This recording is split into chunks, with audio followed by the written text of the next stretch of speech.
Chapter 1024. The battle between the gods is nearing. Chapter 1024. The battle between the gods is nearing. The evening sky was adorned with dark rain clouds, casting a gloomy hue over the horizon. Thunder rumbled in the distance, accompanied by intermittent flashes of lightning that illuminated the vast canyon below. The air was charged with anticipation, as if nature itself sensed the impending storm. Amidst this atmospheric display, Evan soared through the turbulent skies toward the kingdom of Bredia. His mind was consumed with worry for Victoria, his beloved, who had been taken hostage by the treacherous Dark Queen. Determined to ensure her safety, Evan focused all his energy on reaching her side. As he flew, a thought crossed Evan's mind. Seeking help from Salisi, the former queen of Nagaland. He knew that Salisi possessed great knowledge and powers that could potentially dispel the poison coursing through Victoria's veins. However, the fear of endangering Victoria's life prevented him from reaching out to Salisi. He believed that if he exposed the situation to Salisi, the Dark Lord might activate the poison and bring harm to Victoria. In his heart, Evan harbored conflicting emotions. On one hand, he desired to save Victoria at any cost.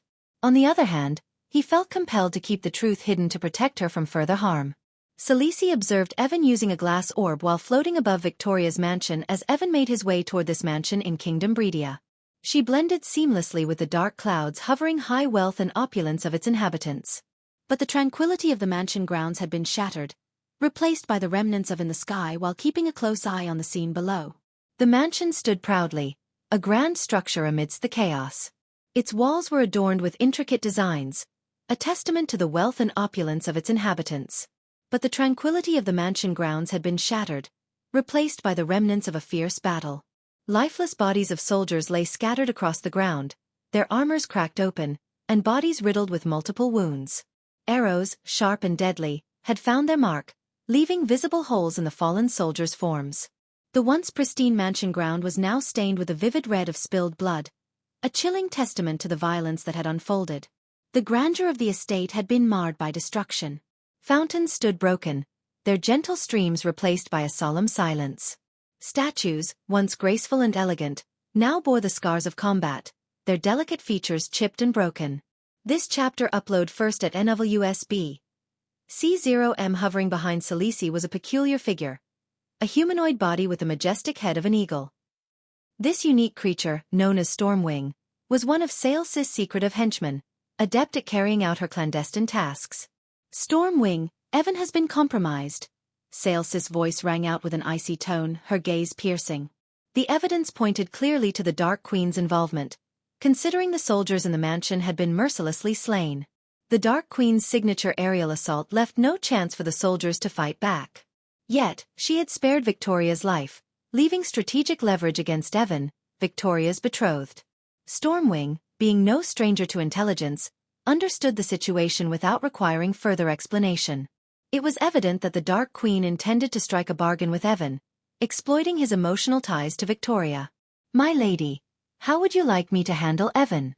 It poses a challenge since you have elevated him to the status of a god," Stormwing voiced, its rough voice reflecting its beastly nature. Salisi shook her head in response to Stormwing's suggestion. "You are mistaken, Stormwing. The god-killing arrows, even if retrieved by Noah, can only slay either him or the Dark Lord. They are single-use weapons, unable to be replicated or merged into a new form. Once the Dark Lord perishes, the arrows themselves will cease to exist," Salisi revealed. Through the information shared by the evil version of Andreas, now merged with Noah, Salisi had gained insights into the true nature of the god-killing arrows. However, unknown to Noah and the majority of beings in the realm of gods, there was no universal weapon capable of slaying all gods. Each god possessed unique characteristics and vulnerabilities, making it impossible for a single weapon to be effective against all of them. The details surrounding the forging of the god-killing arrows by Xianxia and her companions remained a mystery to most gods. In fact, the pantheon deliberately kept the existence of such powerful weapons concealed from many gods to prevent widespread panic within the realm. Salisi had her suspicions regarding Xianxia's methods. She believed that Xianxia had utilized her time travel abilities to uncover ancient texts, delving into forgotten knowledge on how to craft the arrows capable of vanquishing the Dark Lord. Given that the Dark Lord and Noah, the god of light, were born as twins in the mortal realm, the god-killing arrows held the potential to eliminate either of them. If Xianxia's understanding of the pantheon proved accurate, She surmised that the pantheon must possess a means to subdue each individual god within their realm, should any god rebel against their rule. However, the details of such methods remained closely guarded secrets, even to Xianxia herself. Then how do you propose we handle Evan, my lady? The longer we allow Evan to roam freely, the greater the potential damage he can inflict upon our entire operation, stated Stormwing, observing the calculating smile that crept across Xianxia's face. If Evan has indeed struck a deal with the Dark Lord, his actions will undoubtedly revolve around the life of Victoria. The Dark Lord will undoubtedly use Victoria as a pawn to manipulate Evan into carrying out his bidding. However, if we eliminate this pawn, Victoria, the Dark Lord's hold over Evan will crumble. Evan is a valuable asset that we cannot afford to let slip away, explained Xianxia. Stormwing, who had served under Xianxia for many years, recognized the shrewd and cunning aura emanating from her words. He understood that Xianxia's every action held deeper meaning and intricate plans. Many believed that it was Xianxia's leadership that brought about the decline of Nagaland, even her stepdaughter Gaia. However, only a select few, such as Stormwing, knew that the decline of Nagaland was actually part of Xianxia's grand design. For years, Stormwing and his team had carried out covert operations, targeting key figures within Nagaland and its allies, effectively weakening the kingdom from within. By destabilizing Nagaland, Xianxia removed it from the equation and eliminated a formidable ally that the Dark Lord could have exploited. Xianxia's strategic moves ensured that the Dark Lord had no interest in claiming Nagaland for himself. Presently, Xianxia was utilizing Nagaland's hidden reserves of poisonous veins to produce potent poison weapons, which would prove crucial in the impending war against the Dark Lord. Eliminate Victoria. Stormwing. Make it appear as though her death is accidental. If the Dark Lord truly struck a deal with Evan, we cannot orchestrate her demise to make it seem like the Dark Lord was responsible. It would raise suspicions and Evan might grow wary. However, if her death appears to be an unfortunate accident, the Dark Lord will lose his hold over Evan. This will enable Evan to focus his energies on defeating the Dark Lord's army, without the distraction of his fiancée. I can channel his grief and anger towards our advantage, Xianxia coldly commanded Stormwing, instructing him to kill Victoria. While Xianxia was aiding Noah in collecting the god-killing arrows, she was well aware that 2 of the arrows were already in possession of the Dark Lord. Hence, Noah would require all the support he could muster to retrieve those arrows during their eventual confrontation. Xianxia was also confident that the Dark Lord would spare no effort in his fight against Noah, amassing his formidable army. Therefore, she planned to allocate a portion of her own army, which she was currently amassing, to aid Noah in his battle. As Noah clashed with the Dark Lord, her forces would engage the Dark Lord's army, ensuring their destruction. When should this be carried out, my lady? Confidently inquired Stormwing. To him, staging a murder to appear as an accident was a simple task. Give Evan a few more days with Victoria, then carry out her demise next week, Xianxia replied, displaying no remorse for her decision. In Xianxia's mind, anyone could be sacrificed in the fight against the Dark Lord. Shall I take my leave, my lady? Inquired Stormwing, bowing his head slightly. Xianxia responded as Stormwing unfurled his majestic grey wings and took flight. With a single powerful flap, he soared through the dark clouds, swiftly disappearing from sight. Once Stormwing had departed, Xianxia retrieved a glowing silver orb from her pocket. The orb emanated a pulsating golden light from its core. What is it, Andreas? Xianxia questioned, addressing the glowing orb. We have a problem. Noah's bitchy little sister, Sabrina, is on her way to dissuade him from engaging in battle with the Dark Lord. Something must be done, Andreas informed. Noah will not heed her words. We don't need to intervene but rather redirect Sabrina to see the Dark Lord. If we're fortunate, Sabrina's presence may dampen the Dark Lord's eagerness to fight Noah, serving as an advantage for us. When Sabrina arrives to meet Noah, instruct her to visit the Dark Castle, Xianxia instructed. I don't believe it's a wise decision. What if the Dark Lord attempts to manipulate Sabrina for his own purposes? Have you forgotten who we are dealing with, the Dark Lord himself? Andreas growled, expressing his concerns. However, Xianxia remained composed. Do as I say, Andreas. The battle between Noah and the Dark Lord is inevitable. We simply need to ensure Noah emerges victorious, Xianxia declared firmly, clenching the orb in her hand and shattering it into pieces. As the impending battle between the Dark Lord and Noah drew near, Xianxia had important matters to attend to, one of which was the mass production of various pills and potions for her army.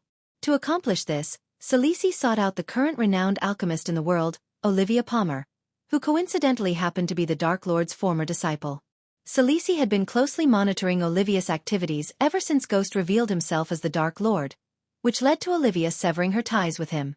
Based on Xianxia's information and intelligence network, Olivia was no longer affiliated with the Dark Lord.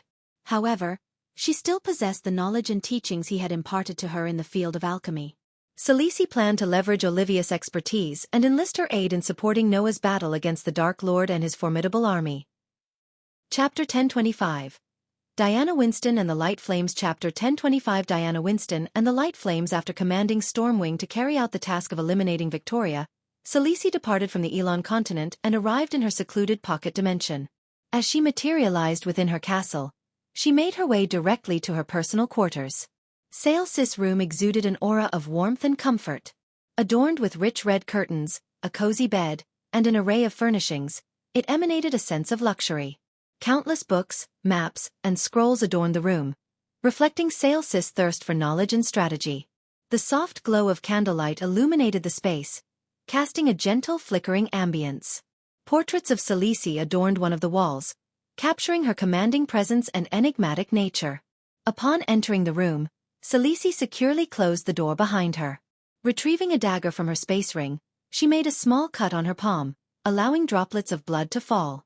With her bleeding hand, she pressed her palm against the door. In response, intricate crimson runes illuminated on the surface, accompanied by a distinct clicking sound. Satisfied with the enhanced security, Celici directed her attention toward one of the portraits hanging on the wall. Studying the portrait intently, Celici shook her palm, causing droplets of blood to splatter upon it. As the crimson stains connected with the portrait, a gentle hum resonated from within. Suddenly, bright beams of light shot forth from the portrait's eyes, enveloping Celici in their radiant glow. Within a blink of an eye, she vanished from the room, leaving behind only the illuminated portrait. Using the teleported in Xianxia's room, she appeared in one of the special prisons of the Sky Hall. Stepping into this prison, which was an empty hall, Xianxia's gaze fell upon a solitary glass cage occupying the center. Within the confines of the cage, a woman with flowing black hair sat in deep meditation. Her hair gracefully fluttered behind her, and a palpable aura of power radiated from her very being. Approaching the glass cage with measured steps, Celici extended her hand to touch the cool surface. A mischievous smile tugged at the corner of her lips as she whispered, "Wake up, Harriet." After Diana revealed the shocking truth that the Dark Lord was her own son, the Sky Hall deemed her dangerous and locked her away in a specially designed cage. For an entire year, Diana had been confined within the cold, restrictive confines of the cage. Its purpose was twofold: to prevent her from accessing her powers and to isolate her from any human contact. Only Celici, who harbored a deep-rooted hatred for the Dark Lord, would visit Diana, ensuring her captivity remained absolute.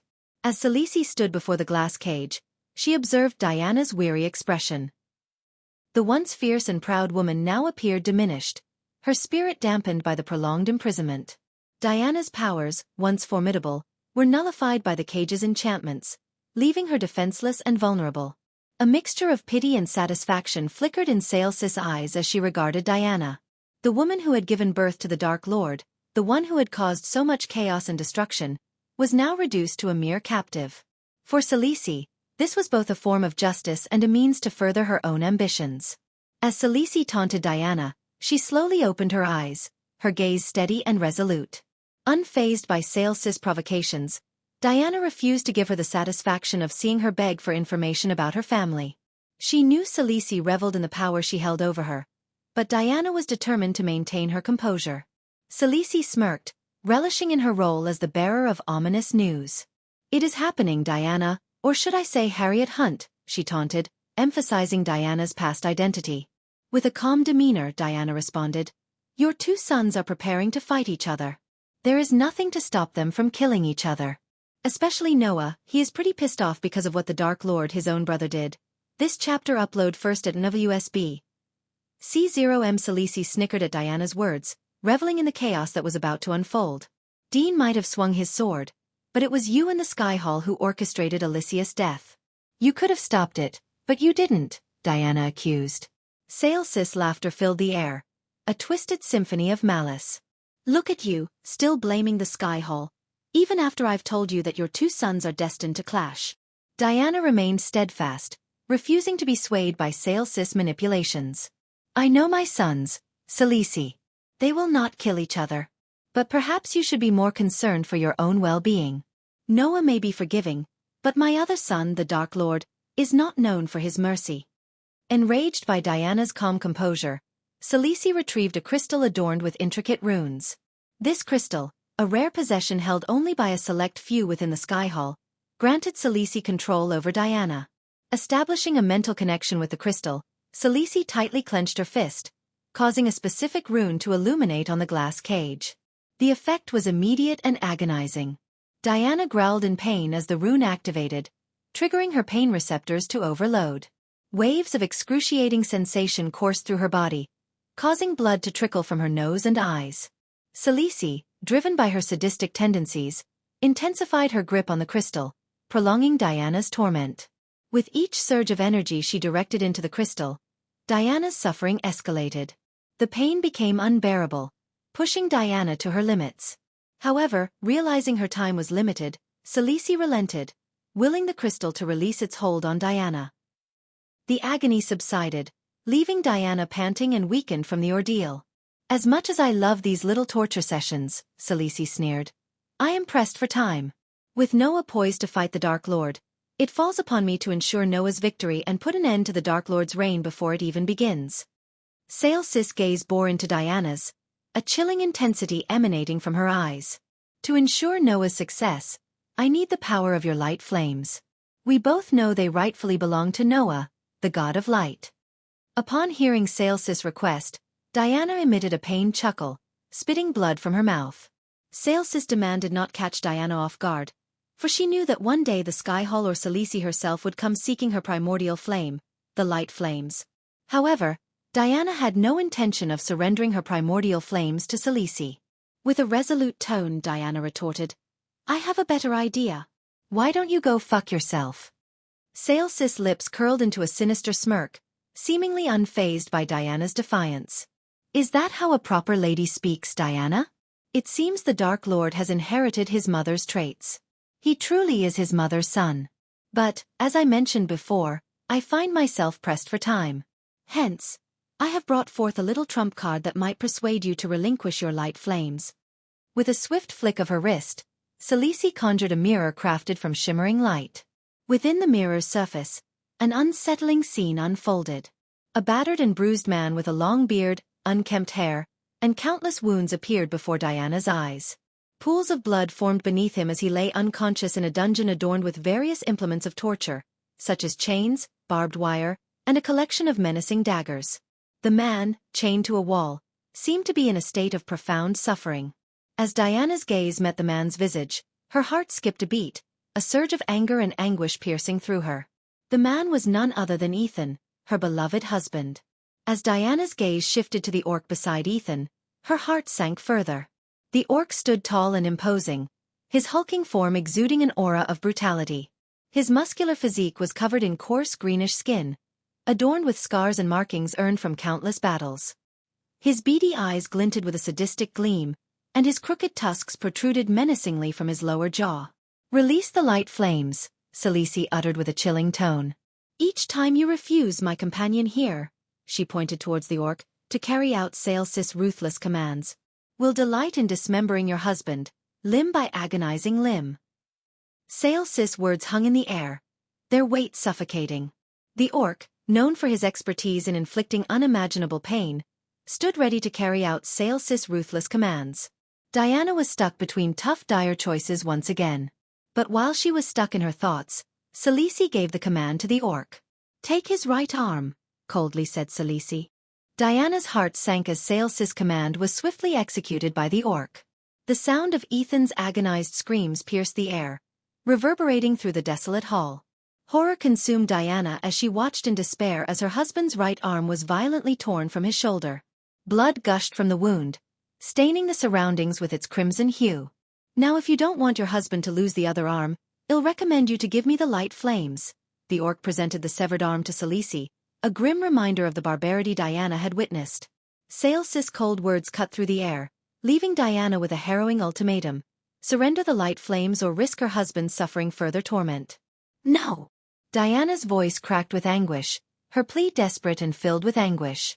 The sight of Ethan's suffering fueled her determination, yet she remained torn between protecting her precious power and saving her beloved spouse. Xianxia nodded at the orc, worldly telling him to rip Ethan's other arm. However, before the orc could touch Ethan, Diana roared. Stop it! Diana screamed. Xianxia observed Diana's agony and her reluctant submission with a twisted satisfaction. The orc halted, its hand frozen in midair, as Diana's desperate plea echoed through the prison's cold walls. Stop hurting him. I'll give you the light flames. Reluctantly, Diana made a painful decision, her voice laden with a mixture of anger and despair. She agreed to surrender the light flames, knowing that it was the only way to spare Ethan from further suffering. With a heavy heart, she closed her eyes, allowing the deep connection to the light flames within her soul to surface. A radiant glow enveloped her body as the powerful essence of the light flames materialized in a dazzling display. Taking the form of a luminous star, the flames exuded a brilliant energy. Xianxia, seizing the opportunity, clenched the crystal in her hand, triggering a rune that swiftly extracted the primordial light flames from Diana's being. In an instant, the flames were whisked away to the mortal realm, where they would seek their destined host, Noah Winston. That wasn't so hard, was it? Satisfied with her accomplishment, Xianxia turned her back to leave the prison, her dark intentions evident. As she prepared to take her first step, Diana's words pierced the air with chilling determination. Kill me now, Xianxia. If you don't, I will get out of this cage, I will find you and I will kill you. That is a promise. Diana's voice dripped with a cold resolve, her eyes radiating an intense and unyielding determination. Chapter 1026. Sabrina's plea to her brother's eye. Noah stood in awe as he gazed at the meticulously crafted armor before him. Its surface gleamed with a pristine white hue, reflecting the light in a mesmerizing manner. Intricate golden linings adorned every edge, accentuating the armor's regal appearance. Runes, delicately engraved, formed a pattern that seemed to dance across the surface, imbuing the armor with a mystical aura. Beside the armor, a pair of swords rested with lion heads adorning their hilts. The swords emanated a sense of power and elegance, their blades polished to a mirror-like sheen. The lion heads bore a fierce expression, a symbol of strength and courage. Andreas, Noah's trusted advisor, stepped forward, his eyes fixed on the magnificent armor. He began to unravel its origins and significance. This armor, he began, his voice filled with reverence, was crafted by the Han Torum dwarves. We both know that they were master artisans known for their exceptional craftsmanship. Andreas continued, it is a pity they disbanded their clan due to the Dark Lord's impending threat. This armor, Noah, is one of their greatest creations. It is said to provide unparalleled protection and enhance the wearer's abilities. Noah's eyes widened with anticipation. He understood the gravity of the upcoming battle against the Dark Lord and the need for every advantage. Teacher, this armor. It is beautiful, Andreas nodded, a solemn expression crossing his face. Yes, Noah, it is beautiful. But the armor is imbued with ancient enchantments, enhancing not only your defense but also your agility and strength. It will be a formidable asset in your quest to defeat the Dark Lord. Noah reached out, running his fingers over the intricate engravings on the armor. He could feel the power resonating within it. Thank you, teacher. We need every advantage we can get, Noah declared, his voice filled with a newfound resolve. Andreas placed a hand on Noah's shoulder, his gaze reflecting unwavering loyalty. Remember, Noah, you are the hope of this realm. The fate of countless lives rests on your shoulders. This armor is but a tool to aid you in your noble cause. As Noah admired the intricate details of the Han Torum armor, little did he know that the man standing beside him was not the trustworthy mentor he had come to rely upon. This version of Andreas was merely an evil fragment of his soul, pretending to be his guide, subtly manipulating him to fulfill Xianxia's sinister agenda. Andreas, or rather the impostor, maintained a facade of unwavering loyalty, his voice filled with a deceptive warmth. Noah, this armor will undoubtedly be the key to your victory against the Dark Lord. Trust in its power and let it guide you in the upcoming battle. Noah, consumed by his determination to defeat his twin brother and bring an end to the Dark Lord's reign, eagerly accepted his words without suspicion. He believed in the bond he had forged with Andreas, unaware that it had been tainted by deceit. Together, they made plans, discussing strategies and tactics to confront the Dark Lord. Noah shared his deepest fears and vulnerabilities, trusting his mentor with his innermost thoughts. Little did he know that every word spoken in confidence was being relayed back to Salisi, the puppeteer pulling the strings. As the days passed, Noah continued to train relentlessly, honing his skills and donning the Han Torum armor, unaware that his every move was being scrutinized by the imposter beside him. The evil version of Andreas reveled in his role, gathering information and plotting his next move. In Noah's eyes, he saw only the reflection of the mentor he had grown to trust, but behind that facade lurked a darker intent. The imposter understood that as Noah's powers grew, so too did the threat he posed to the Dark Lord's reign. At the moment, Noah stood atop the serene mountain peak, surrounded by the breathtaking beauty of nature. The rising sun painted the sky with vibrant hues, while the distant ocean expanded endlessly, its waves crashing against the shoreline. The tranquil atmosphere provided a sense of peace and clarity, a much-needed respite from the impending battle that loomed ahead. Lost in his training, Noah suddenly noticed a figure gracefully soaring through the sky towards him. A smile spread across his face as he recognized the familiar form of his beloved younger sister, Sabrina. With a soft landing, she approached him, her eyes sparkling with joy and her heart filled with anticipation. Without hesitation, Sabrina lunged forward, embracing her big brother with all her might. Noah reciprocated the embrace, holding her tightly against his chest. Tears streamed down Sabrina's cheeks as she whispered, "I missed you so much, Noah." Noah's voice trembled with emotion as he replied, "I missed you too, Sabrina. You have no idea how much." They stood locked in a heartfelt embrace, the weight of their separation lifting with each passing moment. Finally releasing each other, Noah wiped away Sabrina's tears and gazed into her eyes. Sabrina's eyes filled with concern as she asked Noah about their parents and their elder sister Rowena. Her voice quivered with worry as she hoped for positive news. Noah took a deep breath, his gaze filled with a mixture of sadness and determination. "Father and mother are imprisoned by the Sky Hall," Noah revealed, his voice tinged with a hint of frustration.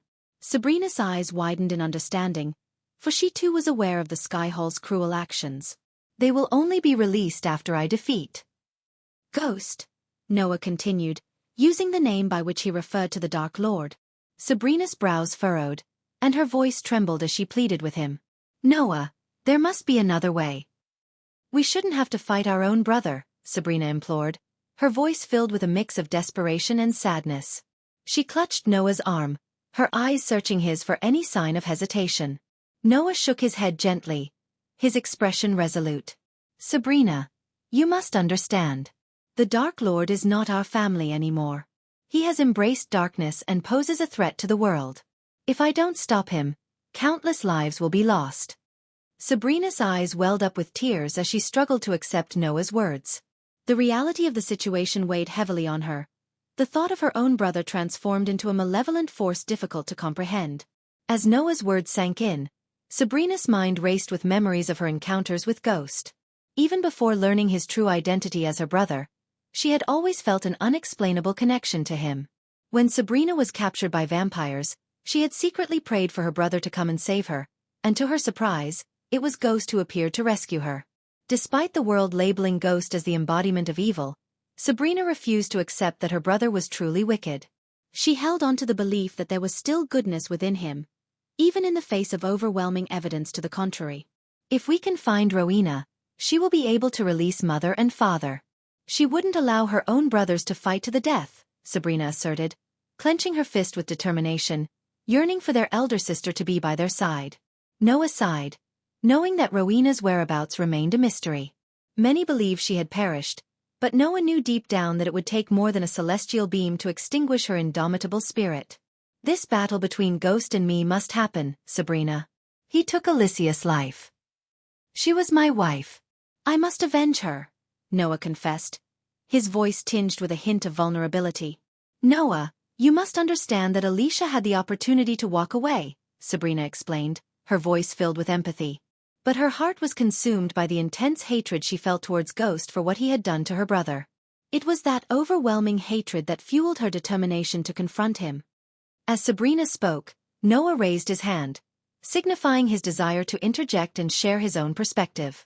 If I were to kill Gaia, Ghost's wife, would that be enough for him to forgive me? Noah posed the question, his voice heavy with the weight of their complicated family dynamics. The feud between Ghost and the Sky Hall has endured for far too long, Sabrina. I must bring an end to it, regardless of the fact that he is my brother, Noah concluded, his heart burdened by the difficult choices he had to make. You should return to the Akilan realm and stay there until the battle is over, Sabi. Noah's voice trembled with emotion, his eyes welling up with tears.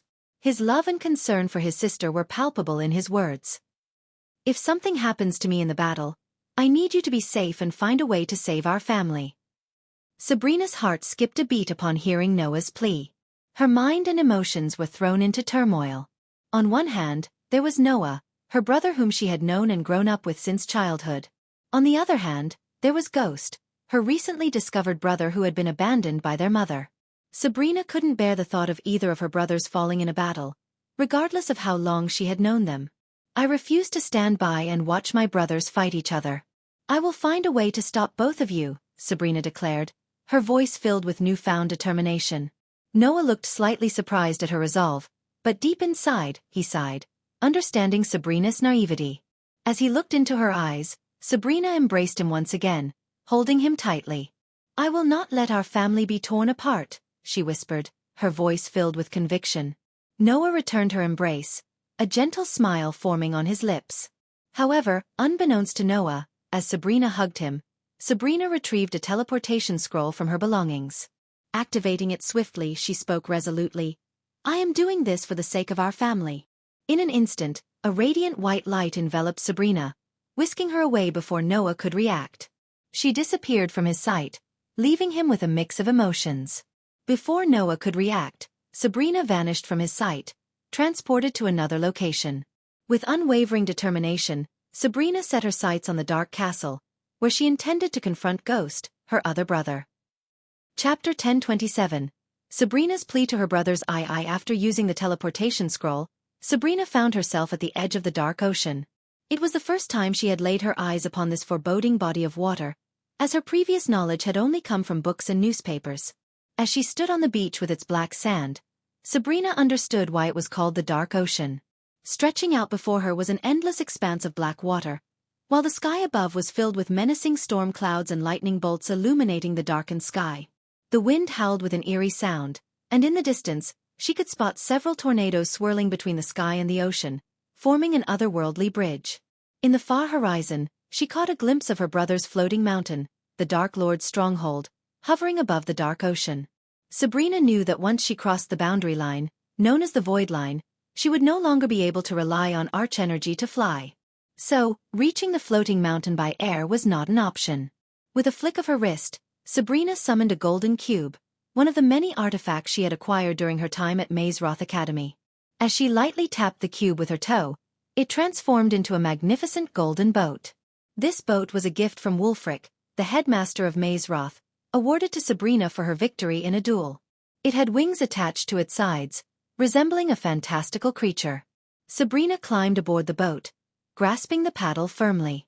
The wings on the boat began to flap, harnessing the power of the wind through intricate gears and mechanisms, propelling the boat forward with remarkable speed. As Sabrina's boat forged ahead, battling against the tumultuous waves and the raging storm, it shuddered under the relentless assault. Nevertheless, Sabrina remained resolute, maintaining her steady grip on the paddle. Though she knew that her brother, the Dark Lord, would not be awaiting her in the dark castle atop the floating mountain, she held on to the hope that he would be watching from a distance, ready to meet her. The closer she drew to the towering floating mountain, the more ferocious the weather became. Dark clouds loomed overhead, unleashing their fury in the form of thunderous roars and flashes of lightning. Amidst the tempest, Sabrina caught sight of figures clad in gleaming silver and sky-blue armor, their wings of feathers shimmering in the stormy sky. With a single glance, she recognized them as the Sky Hall Angels, the very beings who had brought their wrath upon the world since her mother Diana revealed the truth about the Dark Lord being her son. Their presence had ushered in a wave of change, and they had captured the Dark Castle. Sabrina couldn't help but ponder why the Dark Lord's army had retreated rather than putting up a fight. The whereabouts of his vampires and undead forces remained a mystery, leaving her with lingering questions and doubts.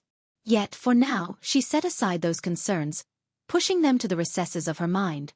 All she could do was cling to the hope that her brother, the Dark Lord, would come to her. In her heart, she believed that making her way toward the Dark Castle and relying on the chance that he might be watching over his stronghold was her only avenue to meet him. As the boat battled the fierce waves, a group of Sky Hall angels descended from the dark clouds, their graceful forms hovering in the sky. Their ethereal presence enveloped the air around them, their wings outstretched as they encircled Sabrina's boat. Among them, one angel stood out, adorned in silver armor with intricate gold and crimson-red linings that shimmered in the dim light.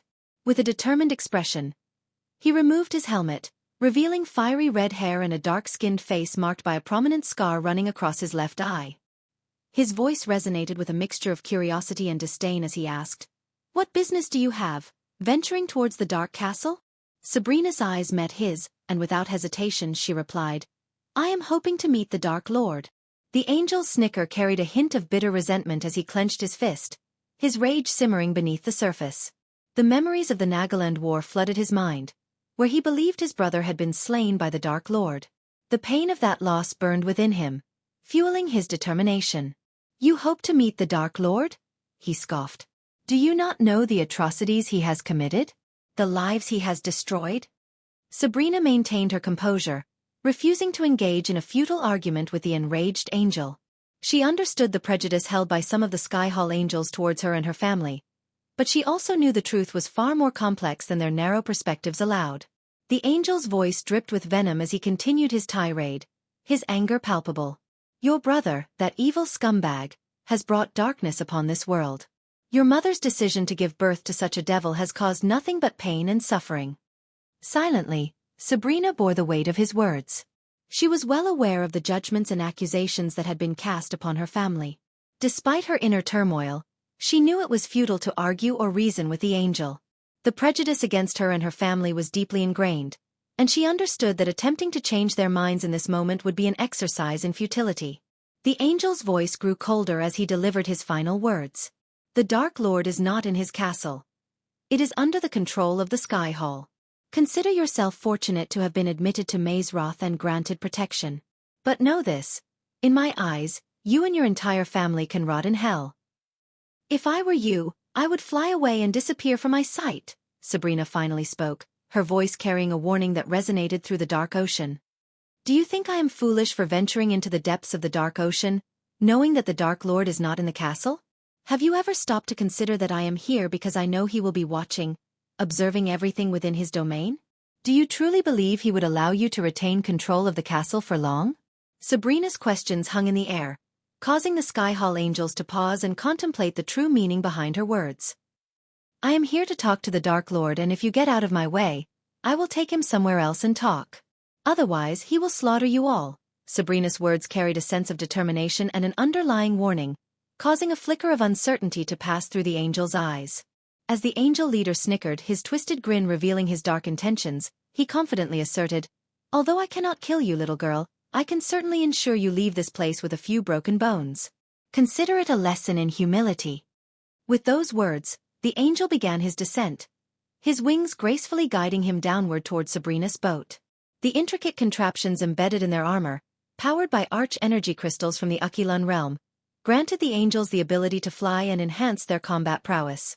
However, Sabrina remained composed and steadfast, her gaze unwavering as the angel landed on her boat with a resounding thud.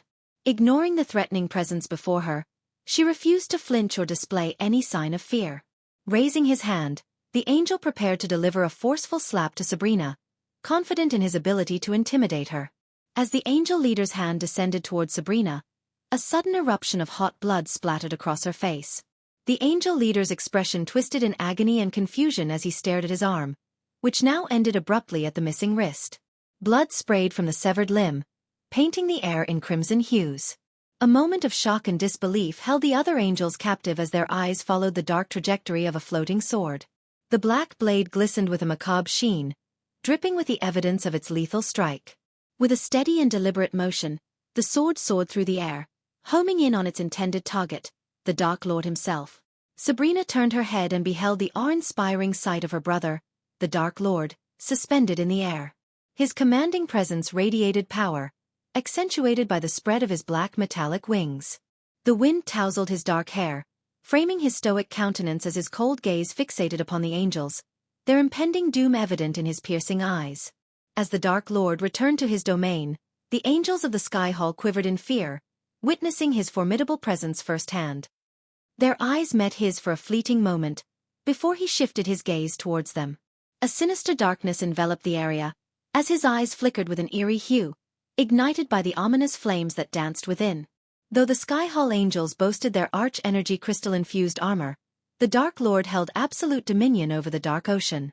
Crackling bolts of dark lightning emanated from his outstretched hand, an awe-inspiring display of his power. "Dark Lord," the angels muttered, their voices tinged with apprehension. However, before they could mount any defense, the Dark Lord unleashed a barrage of lightning bolts, each one piercing through their heads with deadly precision. In an instant, the angels plummeted from the sky, lifeless forms descending like fallen flies. The Dark Lord's might was unrivaled, and the Sky Hall angels were but feeble adversaries before him. Once the fallen angels lay still upon the ocean's surface, the Dark Lord approached Sabrina, his intense gaze locking with hers. In her desperation, Sabrina mustered the courage to plead with him, hoping he would grant her a moment to speak. "Please, Ghost, give me the opportunity to talk to you," Sabrina beseeched, her voice filled with a mixture of hope and uncertainty, her heart yearning for a chance to reach her brother's troubled soul. "If you are here to stop the fight between your brother Noah and me, you are going to be disappointed. Soon, only one of us will stand and the other will fall," the Dark Lord declared with an air of finality. Chapter 1028. Sabrina's plea to her brothers. 3. After dispatching the Sky Hall angels, Michael carried Sabrina in his arms and swiftly flew away from the dark ocean. Within minutes, they landed on the worn-out premises of an abandoned castle in Kingdom Giselle. Michael, his gaze fixed on the distant horizon, spoke with a solemn tone. "Sabrina, why have you come here?" he inquired, his eyes scanning the vast expanse before him. "You know why I am here. I want to stop my brothers from killing each other," Sabrina replied, her hands fidgeting nervously as she stood a few meters away from him on the rooftop. "Though we share the same mother, Sabrina, I am not your brother. I have never been and never will be. So I will fight Noah not as a sibling, but as the Dark Lord, as the world has labeled me," Michael firmly asserted, unwavering in his determination to face Noah in battle. As Michael continued to gaze into the distance, Sabrina mustered her courage and closed the distance between them, taking hold of Michael's hand. "You are my brother. No matter what you think or what the world says, I don't care. You are my brother," Sabrina proclaimed, her eyes welling up with tears. Caught off guard by Sabrina's words, Michael slowly turned his head, his gaze meeting hers. "We both understand that the Sky Hall seeks to manipulate the situation, forcing you and Noah into this conflict. But you too possess the strength to face any challenge. Stand against the Sky Hall and destroy them," Sabrina pleaded, her words tinged with a hint of uncertainty. "I am fighting the Sky Hall, Sabrina. I will destroy them, but your brother is standing in my way. Let me ask you this, Sabrina. Will Noah back down from this fight?" Michael asked, his voice tinged with a mix of certainty and curiosity. As anticipated, Sabrina remained silent, unable to provide a definitive response to Michael's query. "There was a time I tried to change the world's view of me. But not anymore. I am tired of explaining my state to the world," Michael sighed, his weariness evident in his voice. "You killed his wife, Ghost. I understand she was always a bitch to you for what you did to her brother, but you could have knocked her out easily, but you killed her. Would you back off of this fight if something happened to Gaia?" Sabrina challenged Michael, her words filled with a mixture of understanding and concern. "The battle between Noah and me is inevitable," Michael replied resolutely, though Sabrina shook her head in disagreement. "This chapter upload first at NVUSB. C0M. I refuse to stand idly by and watch my brothers kill each other," Sabrina asserted, her determination shining through. "Regardless of the outcome, Sabrina, you will always have a brother," Michael said, his voice softening as he gently caressed her head. "You know, your mother abandoned me when I was a baby. Noah is hell-bent on fighting me. Rowena could have put an end to the Sky Hall long ago, and your father Ethan is a man who failed to protect his family. However, you, Sabrina, are innocent in all of this." Michael expressed a hint of sorrow in his eyes. "In another life, I would have cherished you as my little sister. I apologize for being unable to be the big brother you long for. To this world and your family, I am the Dark Lord who must die, Michael concluded, his gaze turning cold, and the warmth of his smile fading away. But I don't die. I am the one who kills. They tossed me into a void when I was just a baby, hoping I won't come back. But here I am. Michael's voice grew rough, and Sabrina felt the darkness around them intensify, a tangible display of his power as the god of darkness. Ghost, I don't believe our mother willingly abandoned you. Something must have happened, I can see it in your eyes. Deep down, you know that there is more to the story. The Sky Hall has manipulated everyone, including you. Please, consider this and don't let them control you, Sabrina pleaded, her voice filled with genuine concern. The ones who were truly manipulated are your brother Noah and your sister Rowena. But regardless of the outcome, whether I win or Noah does, the Sky Hall will be destroyed. You will be reunited with your family and can lead a happy life, Michael remarked, brushing Sabrina's eyes. Although he didn't openly express his love as a brother, his simple gesture conveyed his inherent kindness and care. I understand your intentions, Sabrina. You don't want this fight. However, the decision is not mine to make. Khaleesi is currently manipulating your brother, Noah, and I don't blame him. Killing me seems to be the only choice he believes will save his family. Tell him that I will meet him on the battlefield, Michael stated, retrieving a simple silver chain from his storage and handing it to Sabrina. Accept this as a gift from me. I despise your Winston family, but not you. You have always held a special place in my heart, Michael smiled and gently pinched Sabrina's cheek. After this battle concludes, your family will find their way back to you, Michael assured Sabrina. They then sat together on the rooftop, quietly contemplating the horizon. Sabrina understood that persuading her brothers to change their minds was an impossible task. Despite her desperate desire to prevent their clash, she had no means to intervene. So, she chose to sit beside Michael and spend some precious moments with him as his little sister. Eventually, Michael bid farewell to Sabrina and made his way to the mountain peak where he had first encountered Nithroel. As night fell, the mountaintop was engulfed in darkness, with only the half-moon casting a faint glow. Emerging from the shadows of the trees, Nithroel joined Michael atop the mountain. I think you should take a look at. I told you never to return to the mortal realm until you reach the celestial stage, Nithroel admonished. I intended to follow that instruction, but I received an anonymous note, Michael replied, handing a piece of parchment to Nithroel. Taking the parchment, Nithroel read its contents aloud. I was planning to, but I received an anonymous note. Nithroel recited the chilling words written on the note. Do you have any idea who might have sent this note? Nithroel inquired. Khaleesi, who else? Michael shrugged. The Queen of Nagaland. So she has been working against you, Nithroel mused, to which Michael nodded in agreement. While you were in Aitnes, Evan approached me with a proposition. He wanted me and my army to join forces with him in the battle against you. I always suspected that Evan wasn't acting alone. Could he be working for Khaleesi? Nithroel questioned. Michael acknowledged. And how did you respond to his offer? Michael asked. What do you think? I said no. As far as the mortals concerned, I don't align with you or Noah. I may be the goddess of hunt, but I like to be the empress more. So the lives and livelihood of my citizens is far more important than anything, Nithroel explained. As she spoke, Michael retrieved a parchment and handed it to Nithroel. Keep this with you and read it after my battle with Noah, Michael instructed. Placing the scroll safely in her space ring, Nithroel shifted her gaze from the distant horizon to Michael. You should be aware that your former disciple, Olivia, is assisting Noah in creating pills and potions for his army. The Sky Hall has provided Noah with a formidable force, and every kingdom in Elon and Azer continents has been mobilized. While many kings and queens may not have wished to fight against you, they had no choice. I hope you have an army capable of standing against them, Nithroel informed Michael. Olivia, huh? Michael mumbled, his mind filled with memories of the time he spent teaching her alchemy. I suspect that Noah has gathered the god-killing arrows and distributed them among his trusted allies. Olivia might be one of them. Shouldn't you try to obtain the arrows for yourself? Nithroel questioned, but Michael shook his head. I already possess 2 arrows, and Noah is helping me by gathering all the arrows and bringing them to me, Michael revealed. Whatever your plan may be, you should execute it swiftly. If I were in Sailsis' position, I would engage you in River Town. It holds sentimental value for you, and your warships would be rendered ineffective there, Nithroel advised, sharing her insights about the upcoming battle.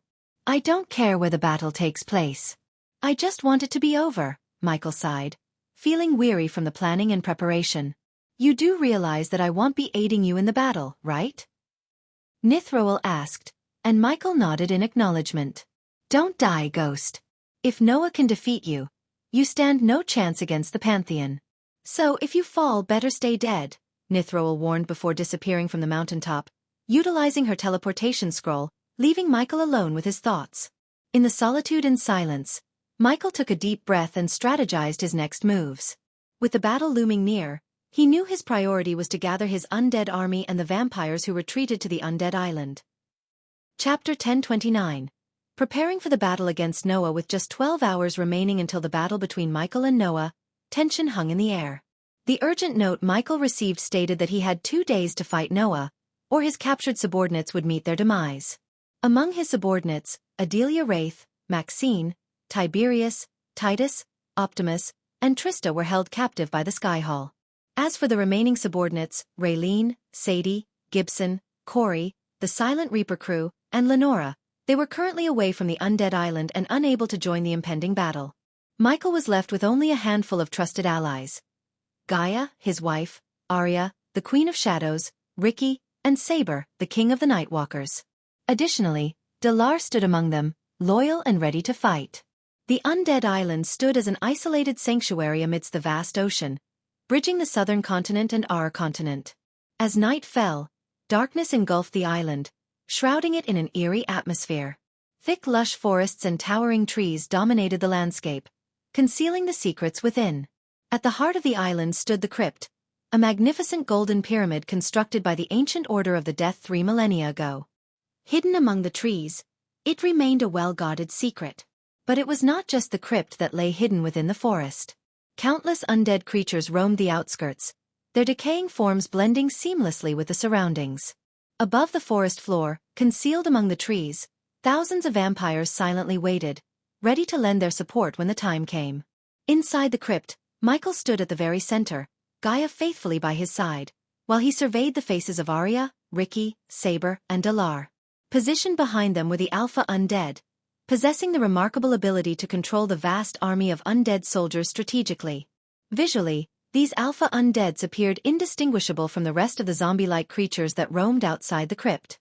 Michael deliberately disguised them as ordinary undead, a clever ploy to prevent any suspicion or targeted attacks from their adversaries.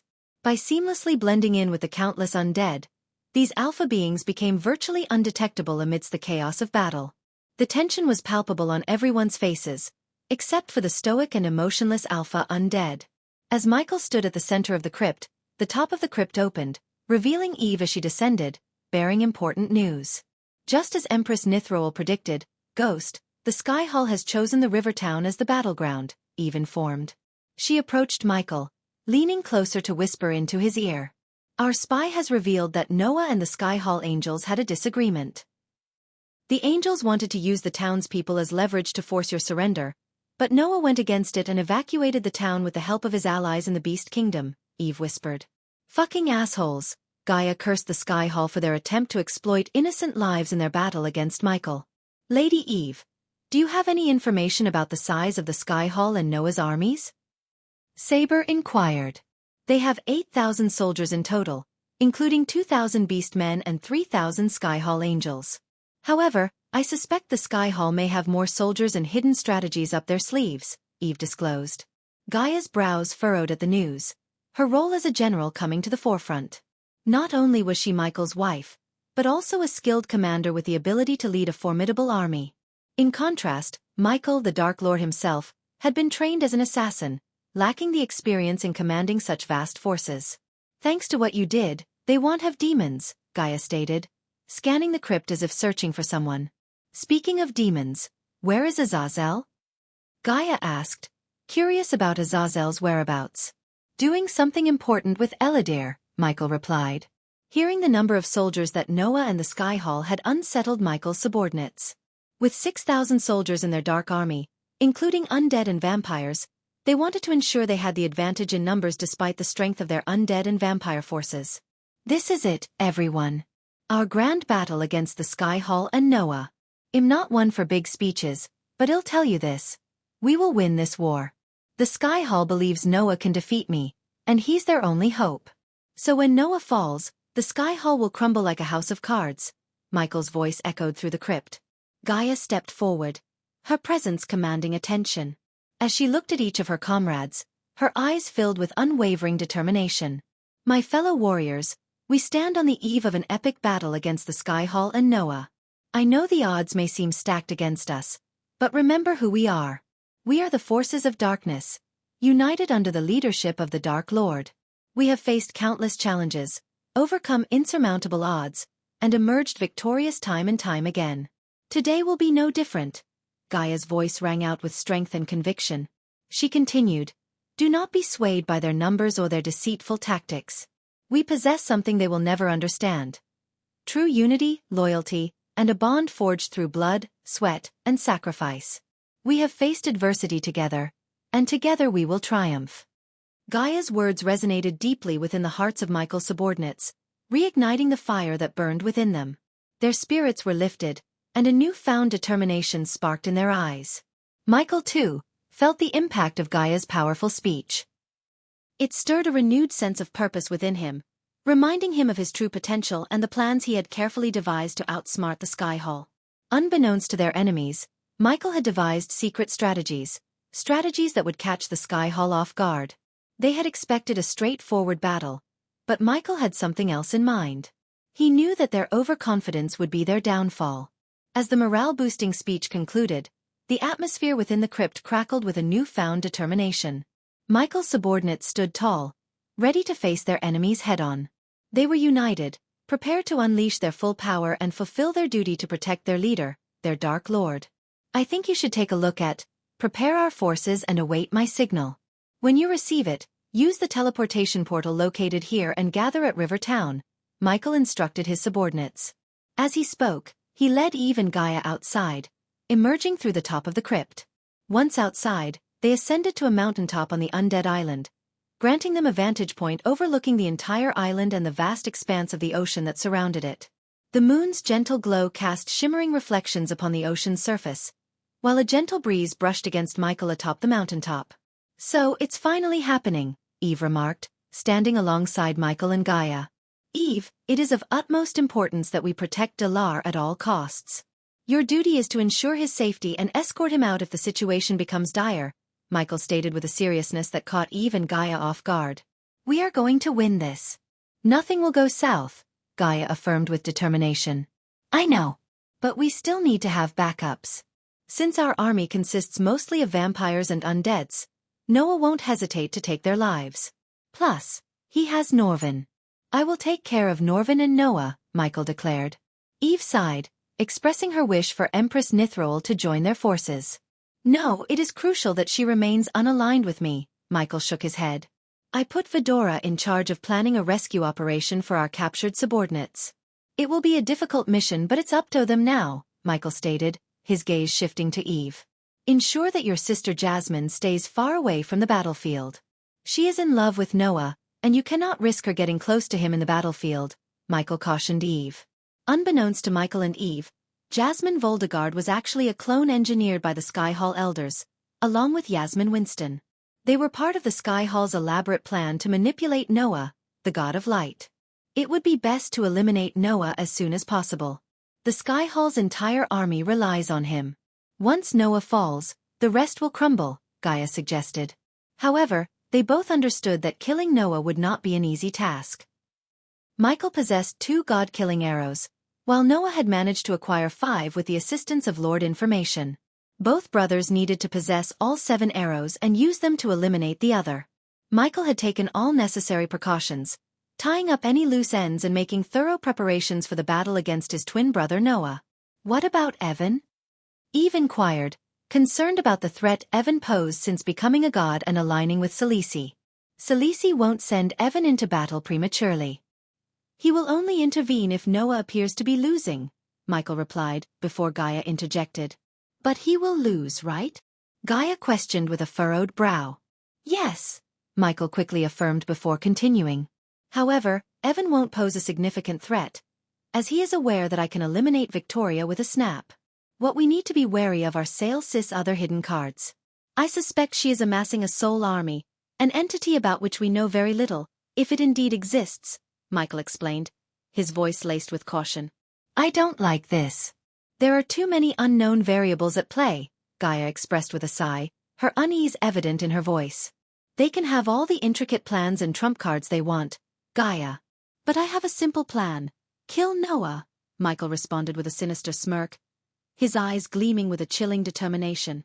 With his words hanging in the air, Michael spread his majestic wings, their metallic sheen catching the moonlight. With a swift motion, he scooped up Eve and took to the skies, soaring above the world below. The wind rushed past them as they ascended higher, aiming for their destination, the river town where Noah was waiting for him. Chapter 10:30. Noah and Michael meets. As Michael soared beyond the void line, he activated the runic teleportation, transporting himself and Eve to the outskirts of the river town. The town lay under the vast expanse of the night sky, illuminated by the gentle glow of the moon and the stars that adorned the sky. The enchanting river flowed alongside the town, its crystal-clear waters reflecting the shimmering moonlight as it traced a winding path through the heart of the landscape. The tranquil murmur of the river echoed softly, adding a serene melody to the ambience. In the near distance, majestic mountain chains rose proudly, their lush peaks reaching toward the heavens. Among these natural wonders, the remnants of the Sunrise Sect's abandoned buildings stood as silent witnesses to what Sky Hall did to all the sections. The river town itself was encased in a glistening pale blue dome, shielding it from the outside world. The ethereal barrier enveloped the entire town, casting an otherworldly glow upon the streets and buildings within. It stood as a testament to the powerful enchantments woven by the Sky Hall, trying to control the damage that would fall upon the outside world when two gods fight.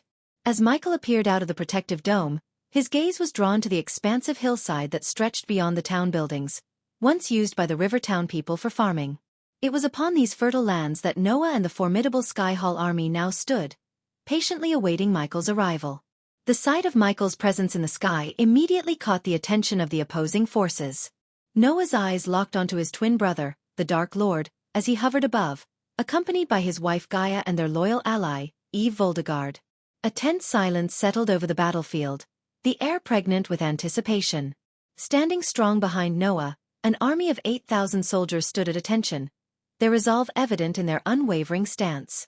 Among them, Norvin, transformed into his true form, a towering gorilla with lustrous golden fur, commanded their attention with his booming voice. Activate the lights. Norvin's command reverberated through the air, resounding across the expanse of River Town like a resolute thunderclap. As Norvin's commanding voice echoed, the darkness within the energy dome was swiftly extinguished by the radiant glow of strategically placed orbs.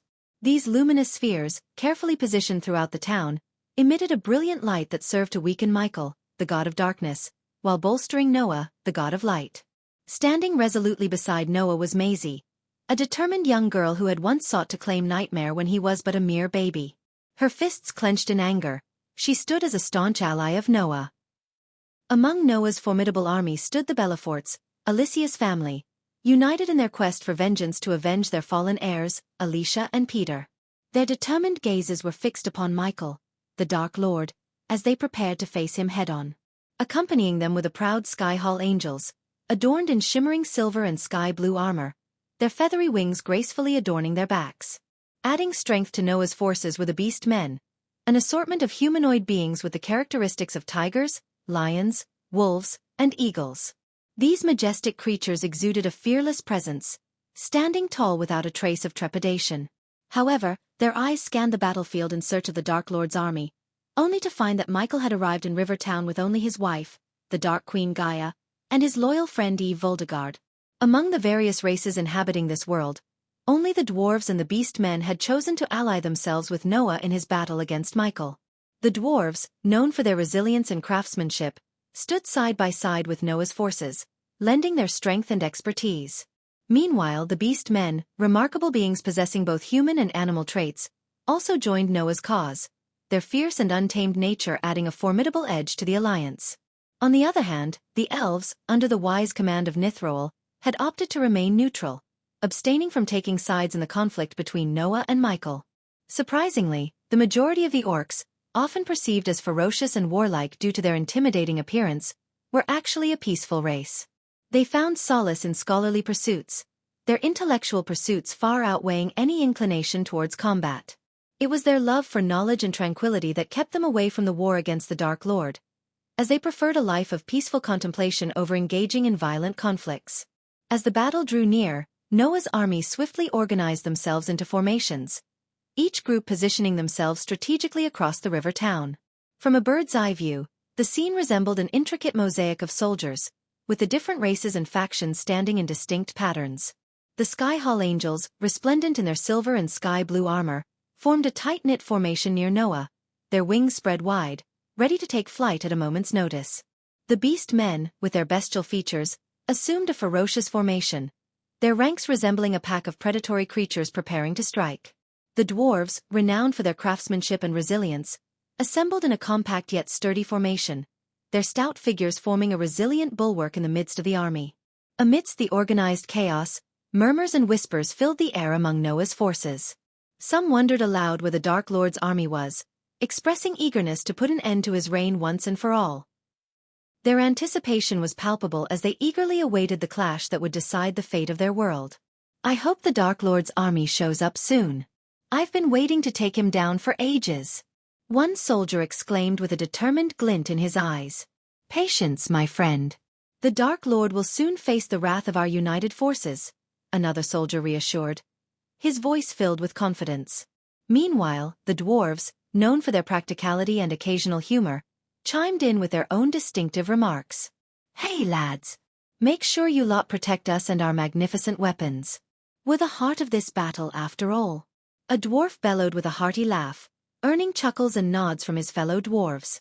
"Oi lads, remember, we've got the finest weapons in all the realms," exclaimed one dwarf with a thick accent.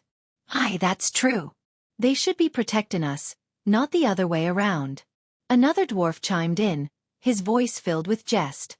Laughter erupted among the dwarves, their camaraderie shining through even in the face of battle.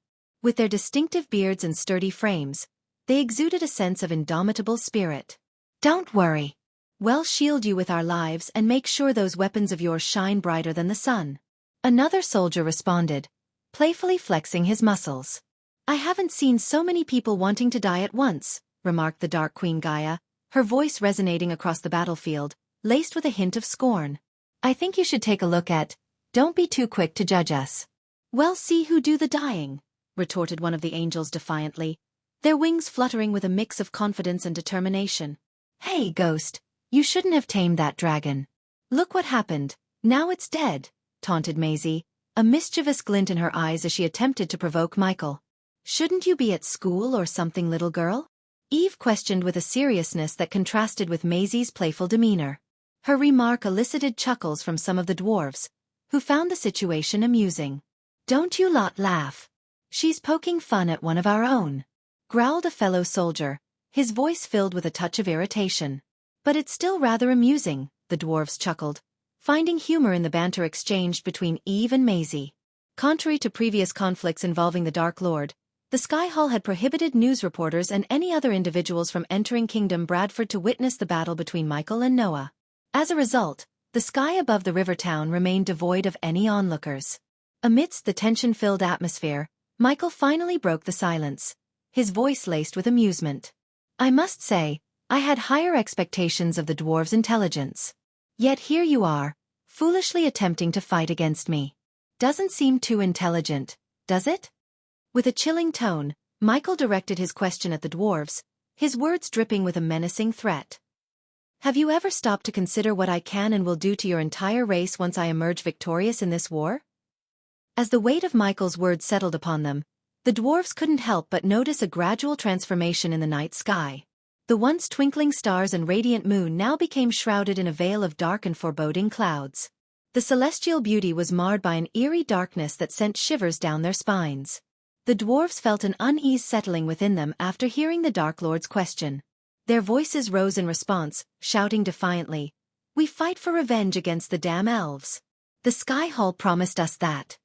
To their surprise, Michael's response was filled with laughter, his amusement reverberating across the battlefield. "You stupid fools," he taunted, his tone dripping with contempt. Didn't you know that Empress Nithroel has ascended to become a goddess? The Sky Hall holds no power over her. If anything, she will unleash her wrath upon the race that harbor such deep hatred against her own people. The Sky Hall has deceived you all, said Michael before pausing.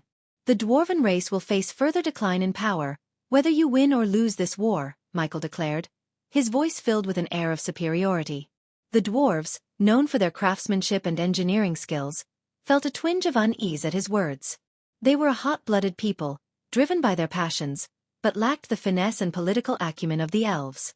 The Dark Lord continued, exposing the deceit of the Sky Hall and revealing the true power dynamics at play. Meanwhile, Empress Nithroel and the elves will remain in power. She is a master strategist, capable of outmaneuvering anyone in the realm. When your dwarven race weakens, she can wipe you out whenever she wants. As Michael laid bare their predicament, doubts began to seep into the minds of the dwarves. They started to question their fervent involvement in the war, realizing the manipulations and risks that lay ahead. The allure of revenge against the elves began to waver in the face of the Dark Lord's revelation. Did you hear what the Dark Lord said? It makes sense, one dwarf whispered to another. No matter if we win or lose, our race will suffer. Is revenge worth sacrificing our future? I mean, think about it. The Dark Lord makes a valid point, the other dwarf responded, scratching his beard thoughtfully. If the Empress and the elves stay in power, what's our fate? We'll be left vulnerable. Yeah, I mean, I'm all for revenge and all, but being wiped out by the Empress doesn't sound too appealing, another dwarf chimed in, scratching his head. Maybe the Sky Hall did lie to us, another dwarf pondered. We shouldn't have blindly followed their promises without questioning their motives. The questioning dwarves exchanged serious glances, contemplating the weight of their decision. However, their contemplation didn't go unnoticed by their leaders, who quickly intervened. Enough with the doubt. We made our choice and we must stand by it, one of the leader dwarves bellowed, attempting to silence the dissenting voices. Upon witnessing the dwarves' wavering resolve, Norvin raised his voice to counter Michael's words. Don't let him mess with your minds. Stay strong. Norvin's voice boomed across the battlefield, attempting to reignite the dwarves' determination. Meanwhile, Noah locked his gaze with Michael, his twin brother. A mix of conflicting emotions surged within him. On one hand, he had recently discovered that the Dark Lord was none other than his own flesh and blood. On the other hand, the Dark Lord, his twin brother, had taken the life of his beloved wife, Alicia. Noah's expression remained stoic as he grappled with the weight of these emotions. The battlefield stood as a backdrop to their personal vendetta, an intricate clash of kinship and vengeance. Chapter 1031. Michael versus Noah, battle begins. We should attack him, Norvin turned to Noah, suggesting that they should launch an attack on the Dark Lord. However, Noah shook his head, opting to wait for the Dark Lord's army to reveal itself. As anticipated, Noah sensed a disturbance in the space around him. Moments later, black vortexes materialized in the air and on the ground outside the energy dome. From these teleportation vortexes, hordes of undead creatures emerged, their haunting moans filling the air. The sight of the undead sent a shiver down the spines of the dwarves and the beastmen in the army, evoking both disgust and fear. Norvin and Noah were taken aback by the sight of flying undead. While they were accustomed to using flying swords as a means of aerial mobility, witnessing the undead take to the skies was a chilling revelation. These flying undead were another successful creation of Dalar, the mastermind behind Michael's undead army. The previous war in Nagaland had seen Michael employ bloaters, a different type of undead that exploded amidst enemy ranks, causing widespread destruction. In the face of the emerging undead army, the dwarves and the beastmen exchanged anxious glances. They engaged in a conversation, their voices laced with both concern and disbelief. What in the name of the mountain is that? Flying undead? This can't be happening. One dwarf exclaimed, his voice trembling with fear. They're defying the natural laws. How can undead creatures fly? Another dwarf muttered, his voice laced with disbelief. Meanwhile, the beastmen growled with a mixture of aggression and fear. Those creatures. They are an abomination. We've never seen anything like this before, a beastman snarled, his claws digging into the ground. I've seen my fair share of battles, but this is something else. How are we supposed to fight against flying undead?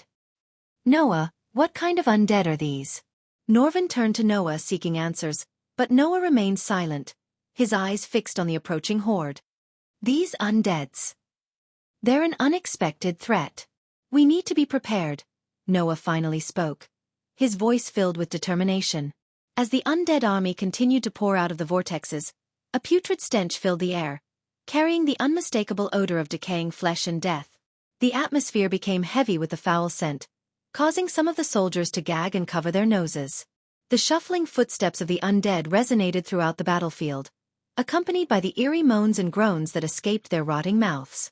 It was a haunting chorus that echoed in the hearts of those who stood witness to the macabre sight. The sounds of bones cracking and joints creaking reverberated through the air as the undead moved with an unnatural agility. Some emitted ghastly wails, while others emitted guttural growls, creating a dissonant symphony of terror that sent chills down the spines of all who heard it. Do not be too shocked now. We have more surprises in store for you, Gaia taunted the opposing army with a smirk. With a resounding clap of her hands, the sound echoed through the river town like thunder, capturing everyone's attention. As if summoned by her command, additional vortexes materialized in the air and on the ground.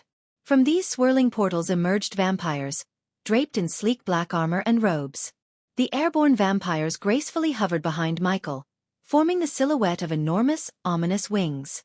Meanwhile, the dark clouds above Michael grew thicker and more menacing, giving rise to an intense lightning storm. The gathering storm reflected his power as the god of darkness, a stark contrast to the radiant light emanating from the energy dome. As the lightning bolts crackled across the sky, Eve flicked her wrist, conjuring her war hammer. The weapon pulsed with electric energy, drawing power from the storm above. It crackled with raw power, a manifestation of the unleashed forces of nature. In a captivating display, an ethereal form of a black king cobra materialized behind Gaia, revealing her true nature as a naga. As lightning streaks illuminated the sky, the cobra's looming shadow cast a terrifying presence. However, what truly astonished and unnerved the opposing army was the formation of the clouds. They gathered together, coalescing into a colossal skull, serving as the ominous symbol of the Dark Lord. The combined display of power and elemental forces left the enemy forces awestruck, their confidence waning in the face of such formidable might. The dwarves, beastmen, and skyhall angels observed the spectacle before them, their expressions filled with a mix of awe, fear, and curiosity. They couldn't help but comment on the Dark Army's impressive display.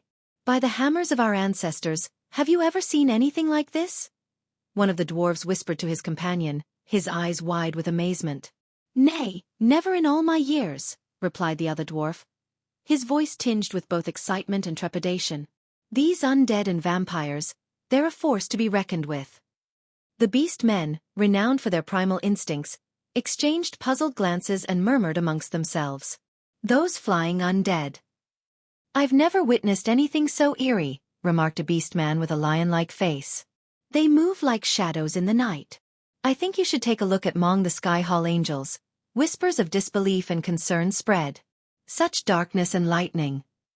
It's almost unnatural, remarked one angel, his voice barely audible above the storm. Inside Michael's mind, the constant notifications of his badass points became overwhelming. He quickly muted the sounds, realizing the need to focus solely on the battle at hand. Both Noah and Norvin were taken aback by the staggering number of vampires and undead standing before them. Despite their numerical superiority, they recognized that the combined power of the vampires and undead posed a formidable challenge to their own forces. They were well aware that the Dark Lord had more tricks up his sleeve, yet he chose to keep them hidden for the time being. What are we waiting for? Impatiently, Noah's voice echoed through the battlefield, demanding action. His eyes ignited with radiant flames of light, and beams of light shot forth from his gaze. Two swords materialized in his hands, engulfed in the majestic coils of the light flames. Adorned in specially crafted armor forged by the skilled dwarves, Noah truly looked the part of the god of light. As he ascended into the sky, angelic wings made of pure light sprouted from his back, radiating a divine aura. Michael, not one to be outdone, also underwent a transformation of his own. Dark flames erupted from his eyes, and his metallic wings, which were part of his dark armor, became enveloped in swirling dark flames. In each of his hands, dark swords materialized, their blades enshrouded in the coiling embrace of black flames. The air crackled with the intensity of their powers, a stark contrast of light and darkness preparing to clash. "Let us settle this once and for all," declared Michael, his voice resolute and filled with determination. "Attack!" Norvin's roar resounded through the battlefield, igniting a surge of energy as the two armies charged at each other, leaving chaos in their wake. Michael and Noah, locked in their intense aerial duel, swung their swords simultaneously, their weapons clashing in mid-air. The clash of dark and light unleashed a colossal shockwave that reverberated through the very ground, causing the sky to crack as the two gods clashed. "So, light flames. Who handed them over to you, Noah?" Michael questioned, their swords grinding against each other in a fierce deadlock.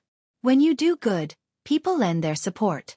It's something you fail to understand, Ghost," Noah retorted. Within the thin layer of the energy dome, Noah remained suspended mid-air, bathed in luminous radiance, while Michael hovered on the opposite side where darkness held sway. "It's easy to talk when everything is handed to you on a silver platter," Michael snickered, abruptly head-butting Noah and sending him hurtling backward. Noah adjusted his neck with a crack and swiftly dashed towards Michael, his movements infused with lightning speed. As he closed in on his adversary, Noah unleashed a beam of light from his swords. Reacting instinctively, Michael raised his arm, summoning a retractable black shield from his wrist. The shield absorbed the searing light beams, its color shifting to a fiery orange due to the intense heat. Michael's hand tingled from the impact, but undeterred, Noah propelled himself forward with lightning speed, aiming a powerful kick at Michael. In response, Michael reciprocated the attack, their legs colliding in mid-air. With a resounding clash, they struck each other's heads with their legs, their fierce cries filling the air as their determination and power collided in an epic showdown. Spitting the blood in his mouth, Michael surged forward, propelling himself through the air with unstoppable determination. Once again, he and Noah clashed in a breathtaking aerial confrontation, their swords locked in a furious battle of light and darkness. Noah's pair of swords, engulfed in radiant light flames, danced through the air with grace and precision. He unleashed a series of swift, calculated strikes, weaving his blades with remarkable agility and finesse. Each swing of his swords emitted dazzling arcs of light, illuminating the battlefield as he sought to exploit any opening in Michael's defenses. In response, Michael wielded his two dark swords, wreathed in swirling dark flames that exuded an aura of malevolence. With calculated brutality, he matched Noah's every move with unwavering focus and unwieldy strength. His strikes carried an undeniable weight, channeling the darkness within him into each devastating blow. Their clash created a spectacle of opposing forces, a symphony of light and dark intertwining in a dance of raw power. Michael's dark blades clashed against Noah's radiant swords, sparks flying as their immense strength met with equal intensity. The clash of their swords reverberated through the air, echoing their unyielding determination to emerge victorious. Noah's swift and agile footwork allowed him to evade Michael's relentless assault, his nimble movements showcasing his mastery of the light. He skillfully parried and countered Michael's strikes, utilizing his speed and precision to exploit any opening he could find. With each counterattack, he unleashed bursts of searing light, forcing Michael to adjust his defensive stance continuously.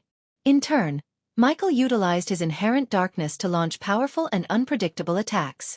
He combined brute force with deceptive speed, delivering bone-crushing blows that tested Noah's resilience.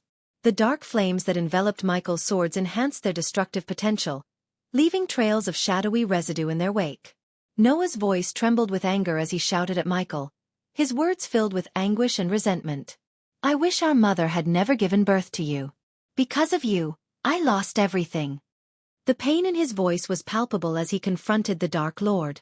Michael's response cut through the air like a sharp blade, his words carrying the weight of his own painful past. "And how does it feel to have nothing? You had everything while I had nothing." His voice thundered, resonating with a mix of anger and sorrow. In a moment of strategic agility, Michael swiftly discarded his dark sword and delivered a powerful punch straight to Noah's jaw. Caught off guard, Noah was unable to defend himself, and the force of the blow sent him hurtling towards the ground, causing a cascade of destruction as he crashed into several buildings. The impact reverberated through the air, leaving a trail of shattered debris in its wake. The sheer force of Michael's punch showcased his formidable strength, catching Noah off balance and exposing his vulnerability. The clash between the two gods took an unexpected turn as Michael seized the opportunity to unleash a devastating blow, momentarily gaining the upper hand in their fierce confrontation. Chapter 1032. Michael vs. Noah. The battle continues as Noah crashed through the debris.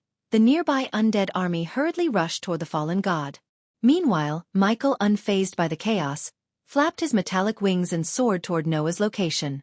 However, just as he approached, a colossal fist materialized out of nowhere and struck Michael squarely in the face. It was none other than Norvin, propelling himself from the ground to deliver the unexpected blow in mid-air. Yet, Norvin had underestimated the immense power gap between him and Michael. While Norvin stood at the half-immortal stage of cultivation, Michael possessed the cultivation of a half-celestial, a vast difference in strength. Norvin's punch, despite generating a powerful shockwave that demolished nearby buildings, failed even to rattle Michael. The Dark Lord stood resolute in the sky, his unwavering presence emanating a terrifying aura. In a silent exchange, Michael met Norvin's gaze, their eyes locked in a moment of intense confrontation. With a mere glance, Michael unleashed two dark beams from his eyes, striking Norvin's shoulder with precision. Arg! Simultaneously, Gaia's mighty roar reverberated through the battlefield, signaling her entrance into the fray. Descending from above, Gaia underwent a transformation, assuming her true form as a 10-foot king cobra with sleek black scales. With lightning speed, her serpentine body coiled around Norvin, ensnaring him within her powerful grasp. In one swift motion, Gaia swung Norvin towards a nearby building, crashing him into its sturdy structure. The impact echoed through the surroundings, further escalating the chaos of the battle. On the opposing side, Eve Voldegard took charge at the forefront of the Dark Army. With a mighty leap, she soared into the air, her war hammer held high as crackling lightning bolts danced around her. Her attire, consisting of black armor and a billowing cape, fluttered in the wind, adding to her commanding presence. Bringing her hammer down forcefully, Eve struck the ground, unleashing a powerful shockwave that rippled through Noah's army. As the clash intensified, several Skyhall angels, adorned in their feathery wings and silver armor, closed in on Eve from various directions. Despite being surrounded by thousands of beastmen and soldiers from Noah's army, Eve displayed no trace of fear in her resolute gaze. With unwavering determination, she raised her hammer skyward, preparing for the impending confrontation. Suddenly, a violent vortex of pure lightning energy descended from above, engulfing Eve in its powerful embrace. Her eyes and body radiated with a crimson-red glow, fueled by the immense power coursing through her. Locked in her crimson gaze were three Skyhall angels hurtling towards her. The first angel, equipped with formidable armor, relied on its protective armor to face Eve, who surpassed him in cultivation. However, Eve's spellcasting abilities and sheer power proved overwhelming for the angel's armor. As the angel drew closer, Eve swiftly sidestepped, tossing her warhammer into the air while gripping the angel's feathery wings. In a brutal display, Eve tore away the feathery armor from the angel's body, eliciting agonized roars of pain. Without granting the soldier a moment's respite, she delivered a forceful punch to his face, sending him crashing to the ground. Seizing the opportune moment, Eve allowed her warhammer to descend upon the angel's head, pulverizing it into a gruesome mass of blood and bone. As Noah crashed into the building, a blinding explosion of light erupted from the impact point. The radiant burst propelled the surrounding undead into the air, reducing some of them to mere piles of ash. Emerging from the wreckage, Noah rose with determination, his gaze fixed on Michael. Seizing a large boulder nearby, he hurled it towards the Dark Lord who loomed in the sky. Michael swiftly reacted, unleashing dark beams from his eyes that sliced through the boulder, splitting it in two. However, Noah skillfully maneuvered himself through the resulting gap, catching his opponent off guard. With swift precision, Noah landed a powerful punch to Michael's face followed by a forceful kick to his gut. In retaliation, Michael seized Noah by the neck, his grip firm and unyielding. Descending with great speed, he plowed through the ground, causing debris and asphalt to shatter beneath their combined weight. Finally, reaching the end of the pathway, Michael forcefully hurled Noah into a distant building, the impact resonating with destructive force. It was at this moment that Michael realized he found himself amidst Noah's army, surrounded by his enemies. Despite being in the heart of the opposing forces, the Skyhall angels and beast men halted their advance, refraining from drawing any closer to Michael. Fear was evident in their eyes, for they understood that Noah alone possessed the strength and chance to confront the Dark Lord. At that moment, Eve landed gracefully right behind Michael, standing shoulder to shoulder with her friend. A brief exchange of glances passed between them, a silent understanding of their shared purpose. "Destroy those light orbs," Michael commanded Eve, his voice carrying the weight of urgency. The intense bright lights emanating from the orbs needed to be extinguished. Although the light didn't pose a significant threat to Michael, he knew that eliminating it would ensure he stood at his absolute strongest. "Stop her!" The Sky Hall angels, witnessing Eve's actions, desperately cried out, commanding their forces to stop her. In a swift and calculated motion, Eve propelled herself towards the sky, her war hammer firmly grasped in her hand. The Sky Hall angels, attempting to impede her progress, found themselves swiftly dealt with by Michael's dark beams. The sight was gruesome and unsettling, as bodies were torn asunder, drenching the battlefield in pools of blood and filling the air with its pungent scent. Amidst the chaos, the battlefield erupted into a whirlwind of violence and bloodshed. The undead clashed mercilessly with Noah's army, tearing through the ranks of beastmen and soldiers alike. In retaliation, Noah's forces unleashed powerful spells upon the relentless undead horde. The clash of spells and the clash of steel created a cacophony of chaotic warfare, with neither side showing any sign of relenting. In a desperate attempt to turn the tide of battle, hundreds of Noah's soldiers raised their hands simultaneously, channeling their collective energy into a powerful spell. The air crackled with electricity as their combined magic swirled and intertwined, forming a swirling vortex of energy above them. "I think you should take a look at." The spell began to take shape, manifesting as a colossal beam of pure elemental force. It surged downward from the vortex, tearing through the battlefield with unstoppable force. The beam glowed with intense light, tinged with shades of blue and white, as it sliced through the ranks of the undead army. Wherever it touched, the undead disintegrated into dust, vanishing from existence. The ground beneath them trembled as the spell carved a path of destruction, obliterating everything in its wake. The soldiers watched in awe as their spell wrought havoc upon the undead forces. The sheer magnitude of their collective power filled them with hope, their shouts of triumph echoing through the chaos. But their celebration was abruptly cut short as the Dark Lord's army retaliated with a sinister counter-move. From the depths of the undead ranks emerged a grotesque sight: bloated figures, their bodies swollen with foul gases. These abominations, known as bloaters, emitted a pungent stench that permeated the air, causing many of Noah's soldiers to gag and cover their noses. "No, not the bloaters!" One soldier cried out, his voice laced with fear. But before he could finish his warning, the bloaters reached the spellcasters, their grotesque bodies pulsating with lethal intent. With a sickening explosion, the bloaters detonated, unleashing a wave of destruction that engulfed the spellcasters. The force of the explosion tore through the ranks of Noah's soldiers, leaving devastation and carnage in its wake. Noah rose from the rubble of the shattered building, his eyes burning with determination. He raised his hands towards Michael, his palms radiating with intense light. Concentrated beams of pure luminosity shot forth from his outstretched hands, blazing through the air with blinding speed. The beams of light sliced through anything in their path, disintegrating the undead soldiers unfortunate enough to be caught in their trajectory. Buildings crumbled into dust, and the ground beneath them cracked and shattered, unable to withstand the sheer force of Noah's unleashed power.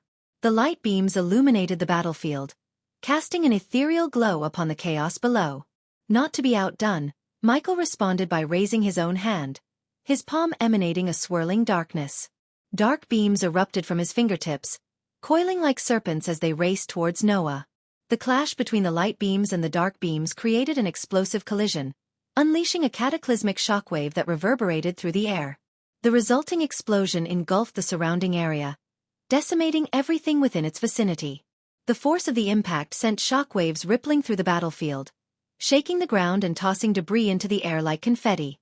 The intense light and dark energies collided, creating a maelstrom of destruction that tore through the undead army and Noah's soldiers alike. The destructive power of the collision was awe-inspiring. Buildings crumbled, reduced to rubble in an instant. Trees were uprooted, their branches splintered and scattered across the battlefield. The shockwave blasted away soldiers, both undead and living, like rag dolls, flinging them through the air with merciless force. The explosion left behind a scene of desolation and ruin. Smoke and dust filled the air, obscuring the battlefield in a haze. The sound of crumbling structures and anguished cries echoed amidst the devastation. The once bustling landscape now lay in ruins, a testament to the unrelenting power of the clash between light and darkness. As they soared through the sky, Noah and Michael collided, engaging in a fierce battle without the aid of their swords. Their clenched fists clashed with thunderous impacts, each strike resonating through the air. "Tell me, Noah, how did you manage to reach the half-celestial stage?" "Let me guess, someone lent you a helping hand, as always." Michael sneered at Noah, taunting him about his progress to the half-celestial stage. He mocked Noah, suggesting that someone had assisted him, as if Noah's accomplishments were not his own. "This would have been a one-sided massacre if it weren't for the constant plot armor you seem to acquire," Michael jeered, attempting to undermine Noah's abilities. Their bodies twisted and turned in the air as they exchanged blows, their movements fluid and precise. Noah's determination fueled his every strike, while Michael's dark aura enveloped him, lending an air of menacing power to his attacks. With each clash, the sound of fists meeting flesh echoed through the sky, their intense rivalry escalating to new heights. The air crackled with their energy, their movements leaving trails of energy in their wake. Despite their physical combat, their conflict ran deeper than mere punches and taunts. It was a battle of brothers, of contrasting powers and ideologies. Each blow carried the weight of their shared history and personal vendettas. Chapter 1033. Michael overpowers Noah. As the battle raged on, Michael's serpent mega fighting style proved to be an advantage, allowing him to gain the upper hand over Noah. His dark armor, with several runes, provided additional protection that surpassed even the sturdy dwarven-made armor worn by Noah. With a swift and devastating strike, Michael landed a powerful blow to Noah's jaw, stunning him. Seizing the opportunity, Michael firmly gripped Noah's face and forcefully drove his knee into Noah's already injured visage. The impact was jarring, causing Noah to stagger backward. Raising his hands, Michael conjured bolts of black lightning, crackling with raw power. The ominous energy surged from his fingertips, resembling twisted serpents as they streaked through the air with deadly accuracy. With a resounding impact, the bolt struck Noah, sending him hurtling downwards through the sky.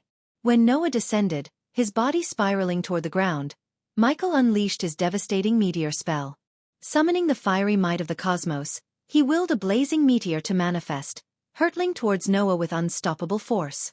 The flaming celestial object blazed across the sky, leaving a trail of fiery residue in its wake as if the heavens themselves were igniting in anticipation. As the fiery meteor hurtled towards Noah, it left a scorching trail of orange hues across the darkened sky. Its sheer magnitude and radiance cast an eerie glow upon the battlefield below, capturing the attention of all who witnessed its descent. Soldiers locked in combat below paused, their expressions shifting from determination to awe as they looked up, their eyes widening in disbelief. The sight of the impending cataclysm was both mesmerizing and horrifying, as the fiery orb grew larger with each passing second, consuming the sky with its blazing brilliance. With an earth-shattering impact, the meteor crashed down upon Noah, engulfing him in a tempest of flames and debris. The force of the collision unleashed a shockwave that rippled through the air, sending tremors across the battlefield. The town below bore witness to the destructive power of the meteor, its impact decimating the structures in its path. Countless buildings crumbled and collapsed, reduced to nothing more than smoldering ruins. The intense heat melted metal and reduced stone to ash, leaving behind a scarred landscape of devastation. Noah's army, already engaged in a fierce battle with the undead forces, was caught off guard by the meteor's sudden arrival. The relentless onslaught of fire and destruction obliterated vast sections of the undead army, their bodies disintegrating under the overwhelming heat and force. The ground shook beneath their feet as the remnants of the meteor continued its destructive path, leaving a trail of desolation in its wake. "Noah!" Norvin's anguished cry echoed across the battlefield as he witnessed the catastrophic impact of the meteor on his comrade. Filled with desperation, he attempted to take to the skies, seeking to reach Noah's side. However, his path was abruptly halted by Gaia, who had assumed her fearsome Naga form. "Leaving so soon?" Gaia hissed, her serpentine tails coiling around Norvin, binding him tightly. Norvin struggled fiercely, desperately trying to break free from her grasp. But Gaia's strength was overwhelming, and her hold on him was unyielding. With a swift and forceful motion, Gaia propelled Norvin into the air, his body hurtling through the sky. In a seamless transition, Gaia transformed into her human form, her golden bow materializing in her hands. Without hesitation, she drew an arrow, her aim locked onto Norvin's vulnerable form. As the arrow found its mark, a devastating explosion engulfed Norvin, amplifying the impact of the attack. Despite the excruciating pain and the devastation surrounding him, Noah mustered the strength to rise from the wreckage caused by the meteor's impact. His eyes surveyed the destruction and loss of life, fueling a fit of deep-seated anger within him. Blood trickled down his wounds, staining his tattered armor, yet his resolve remained unyielding. With a firm grip and gritted teeth, Noah balled his hand into a tight fist, his anger coursing through his veins. Fueled by his newfound determination, he launched himself upward, soaring toward the darkened sky to confront his brother once more. In the mid-sky, the two brothers engaged in a fierce battle, their contrasting powers colliding with explosive force. Michael unleashed torrents of black lightning, crackling with malevolent energy, while dark beams erupted from his eyes, seeking to engulf Noah in darkness. With each strike, Michael displayed both his mastery of darkness and his raw physical strength. Noah, agile and determined, dodged and weaved through the onslaught, his movements guided by a mixture of instinct and years of combat experience. However, he couldn't evade every attack, as Michael's power overwhelmed him at times. Devastating blows landed upon Noah, pushing him to the brink of exhaustion and testing his resilience. But Noah wasn't defenseless. As Michael aimed his most powerful strikes, Noah summoned a shield of pure light, emanating from within him. The shield formed a radiant barrier, shimmering with divine energy, protecting him from the Dark Lord's onslaught. It absorbed the impact of Michael's attacks, providing Noah with crucial moments to counter and regain his footing. Amidst the intense battle, Michael taunted Noah with biting words. "You've always had everything handed to you, Noah. The privileged life, the support of others. It must be nice," he sneered, his voice laced with bitter resentment. "Meanwhile, I've had to fight tooth and nail for every ounce of power I possess. But no matter how much you try to stand against me, you'll always be in my shadow." Noah gritted his teeth, his determination burning even brighter. Ignoring Michael's taunts, he focused on his own inner strength and the memories of loved ones lost. With a surge of resolve, Noah summoned his light-infused fists and retaliated with a barrage of powerful strikes, each carrying the weight of his love and desire to protect. I think you should take a look at as the battle escalated. Michael's attacks grew increasingly ferocious, each strike fueled by his deep-rooted anger and resentment. His black lightning crackled with a more ominous intensity, arcing through the air with deadly precision. Dark beams shot from his eyes like piercing daggers, seeking to devour Noah's light. Noah fought valiantly, but the sheer force of Michael's onslaught took its toll. With each bone-crushing blow, Noah coughed up blood, his body pushed to its limits. He could feel his ribs cracking under the relentless assault, pain radiating through his entire being. Yet, he refused to yield, drawing strength from his unyielding determination. Through gritted teeth, Michael continued his taunts, his words dripping with scorn.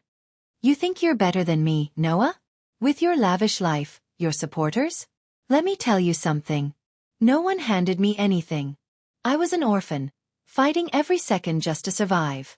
I clawed my way up, surpassing every obstacle that stood in my path. I earned every ounce of power I possess." As Michael's words hung in the air, Noah's vision blurred, his body battered and bruised. But within him, a fire burned brighter than ever. Ignoring the searing pain, Noah summoned his remaining strength and launched a counterattack, his light-infused fists radiating with a renewed determination.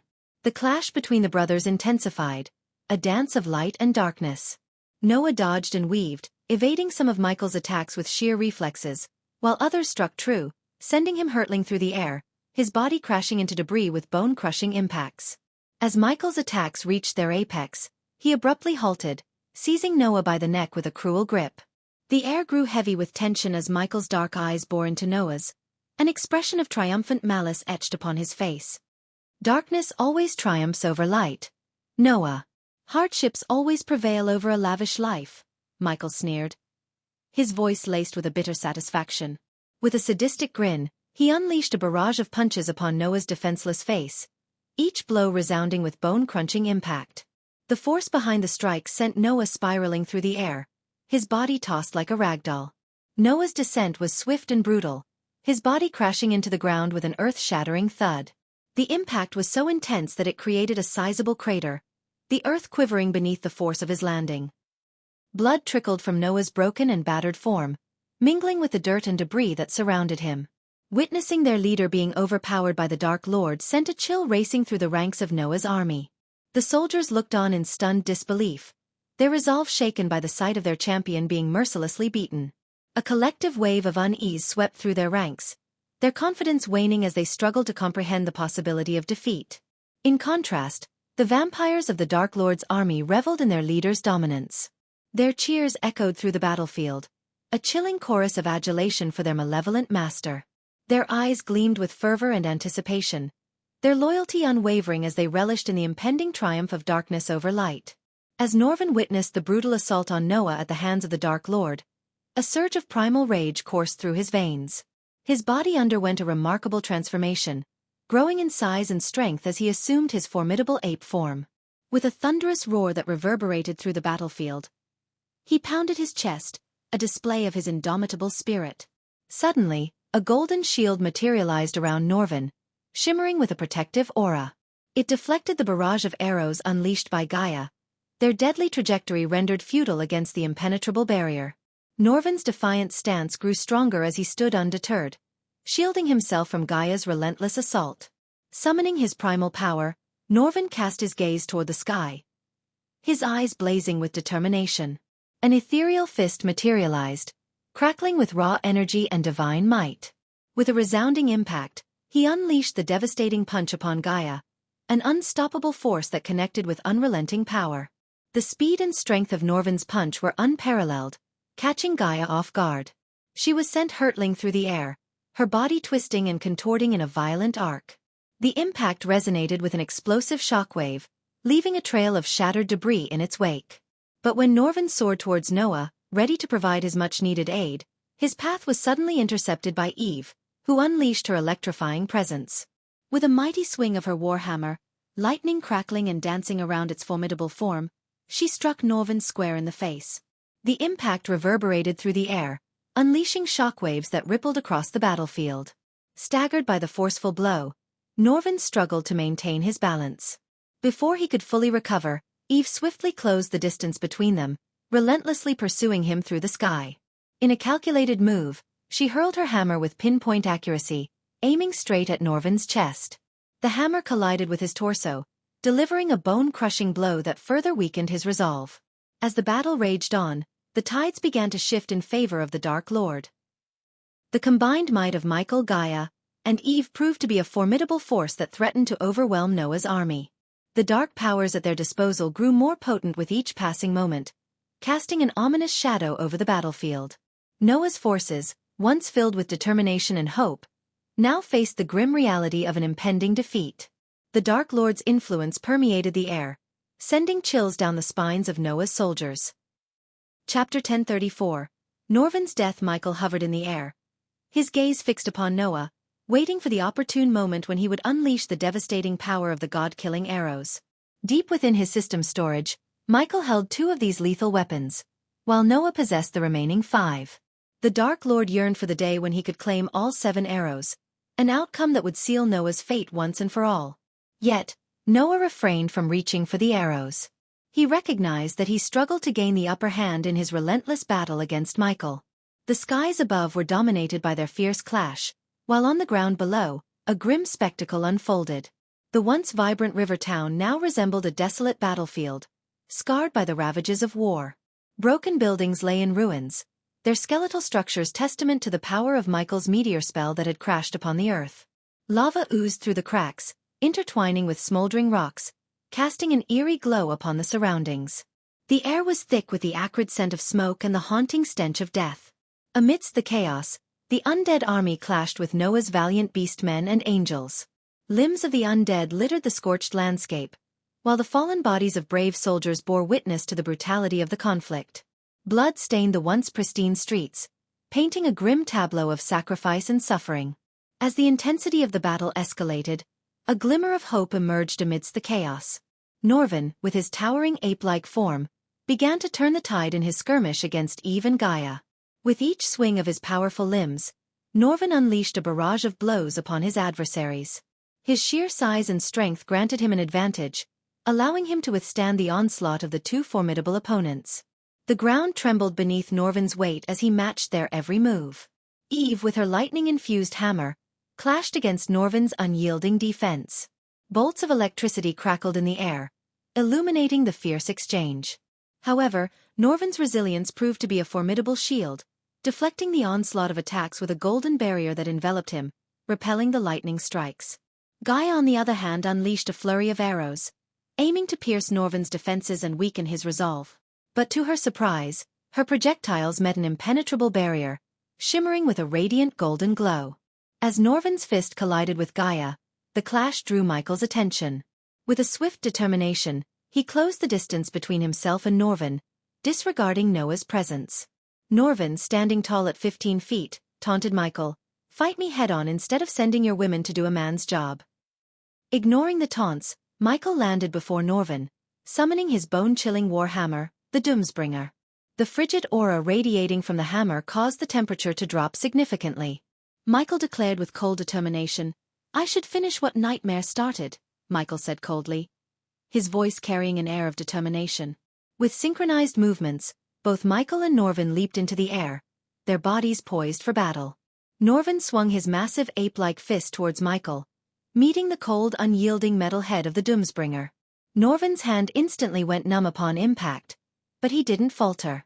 In response, Michael's eyes ignited with dark flames, and he unleashed a barrage of dark beams from his gaze. A golden shield appeared around Norvin, attempting to defend against the relentless assault.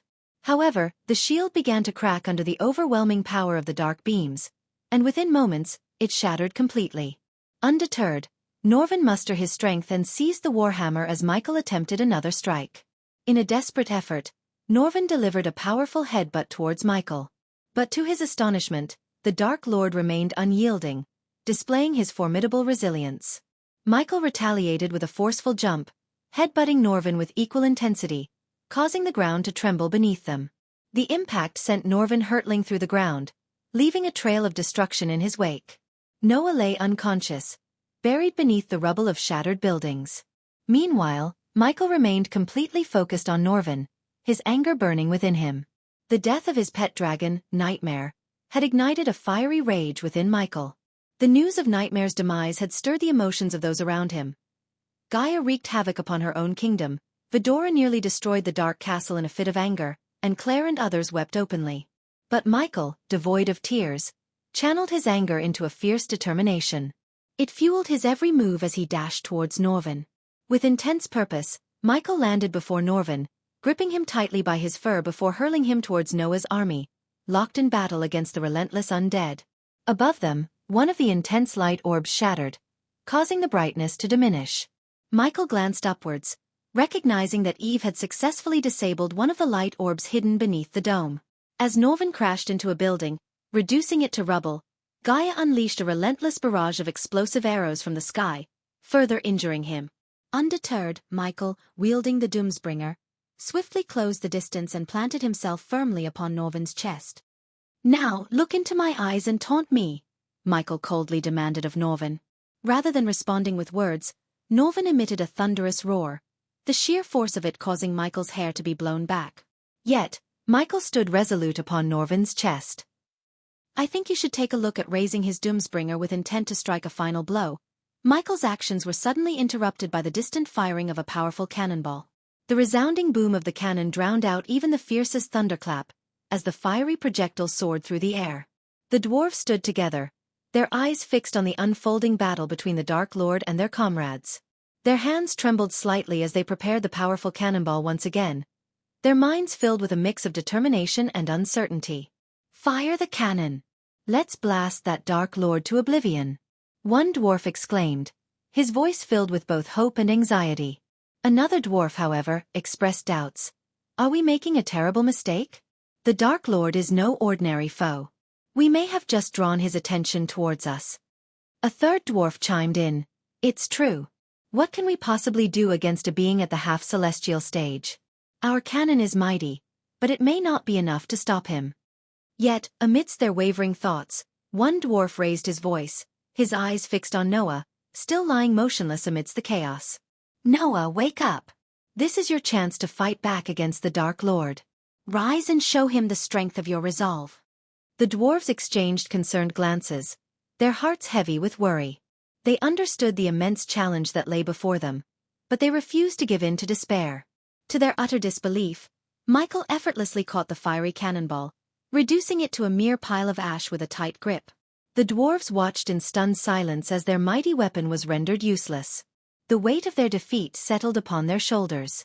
Michael's gaze shifted upwards, locking onto Gaia, and with a chilling nonchalance he commanded, "Kill them all!" His voice reverberated through the battlefield, sending shivers down the spines of the dwarves. They turned their gaze towards the distant sky, where lightning flashed behind the Dark Queen, revealing the ominous shadow of a colossal cobra, a testament to her true Naga form. Meanwhile, Norvin with all his might, tried to dislodge Michael from his chest. However, his efforts were in vain as Michael remained steadfast and immovable. Norvin clenched his fists, summoning ethereal manifestations that pummeled Michael relentlessly from both sides. Yet, Michael showed no sign of yielding, his unwavering stance challenging Norvin's futile attempts.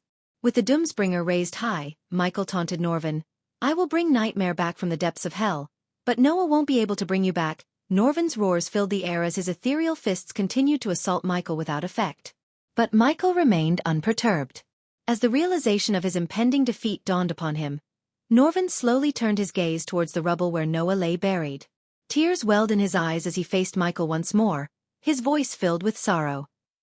"You were able to defeat Noah because, deep down, he still sees you as his brother," Norvin revealed. Gaia, relentless in her slaughter of the dwarves, prevented any futile resistance while Eve continued her destructive mission to dismantle the remaining light orbs. As a result, darkness encroached upon the battlefield, slowly consuming all in its path.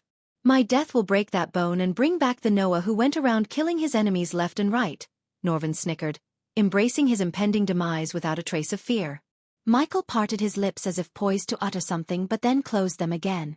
In the next moment, a shocking and heart-wrenching event unfolded before their eyes. Without hesitation, Michael brought down the Doomsbringer upon Norvin's head, caving in his mighty ape skull. Blood and fragments of bone sprayed across the battlefield, painting a gruesome scene. Norvin's body convulsed while Michael stood amidst the carnage, drenched in Norvin's crimson lifeblood. The sight of Norvin's cruel demise struck Noah's army with a paralyzing shock, freezing them in disbelief and despair. As if the shocking events weren't enough, Michael activated his soul-eating skill, his eyes glowing with a sinister light. A wispy white smoke began to emanate from Norvin's lifeless body, slowly snaking its way toward Michael's open mouth. This ethereal smoke carried Norvin's soul and life energy, a macabre feast for the Dark Lord. With each passing moment, Norvin's once mighty form began to shrink and wither, like a wilting flower drained of its essence. In a matter of mere moments, Norvin's body transformed into a desiccated mummy, a hollow shell devoid of life. The sight sent a chill through the hearts of Noah's army as they witnessed the terrifying display of Michael's power, his ability to consume the very essence of a fallen warrior. It was a chilling reminder of the depths of darkness that Michael was capable of descending into. "Now this is a feast befitting the Dark Lord," Michael's voice resonated, his once human tone now twisted and steeped in darkness.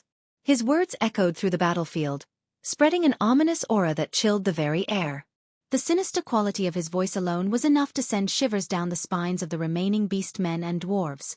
Gripped by a paralyzing fear, some dropped their weapons and fled from the scene in a state of sheer panic. Their desperate cries filled the air as they ran, their only thought to escape the encroaching darkness that surrounded them. Chapter 1035. Noah's ultimate form unconscious and buried beneath a pile of debris, Noah's body began to heal itself, unaware of the tragic fate that had befallen his beloved pet Norvin at the hands of the Dark Lord. Memories of happier times flooded Noah's mind, vivid flashes of moments spent with his wife Alicia and cherished family memories. One memory, in particular, played over and over in his thoughts.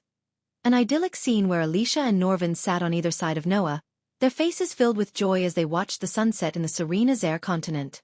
Alicia's gentle embrace enveloped Noah, her head resting upon his shoulder, while the young Norvin, a baby golden Babaru at the time, curled up on Noah's lap, peacefully asleep.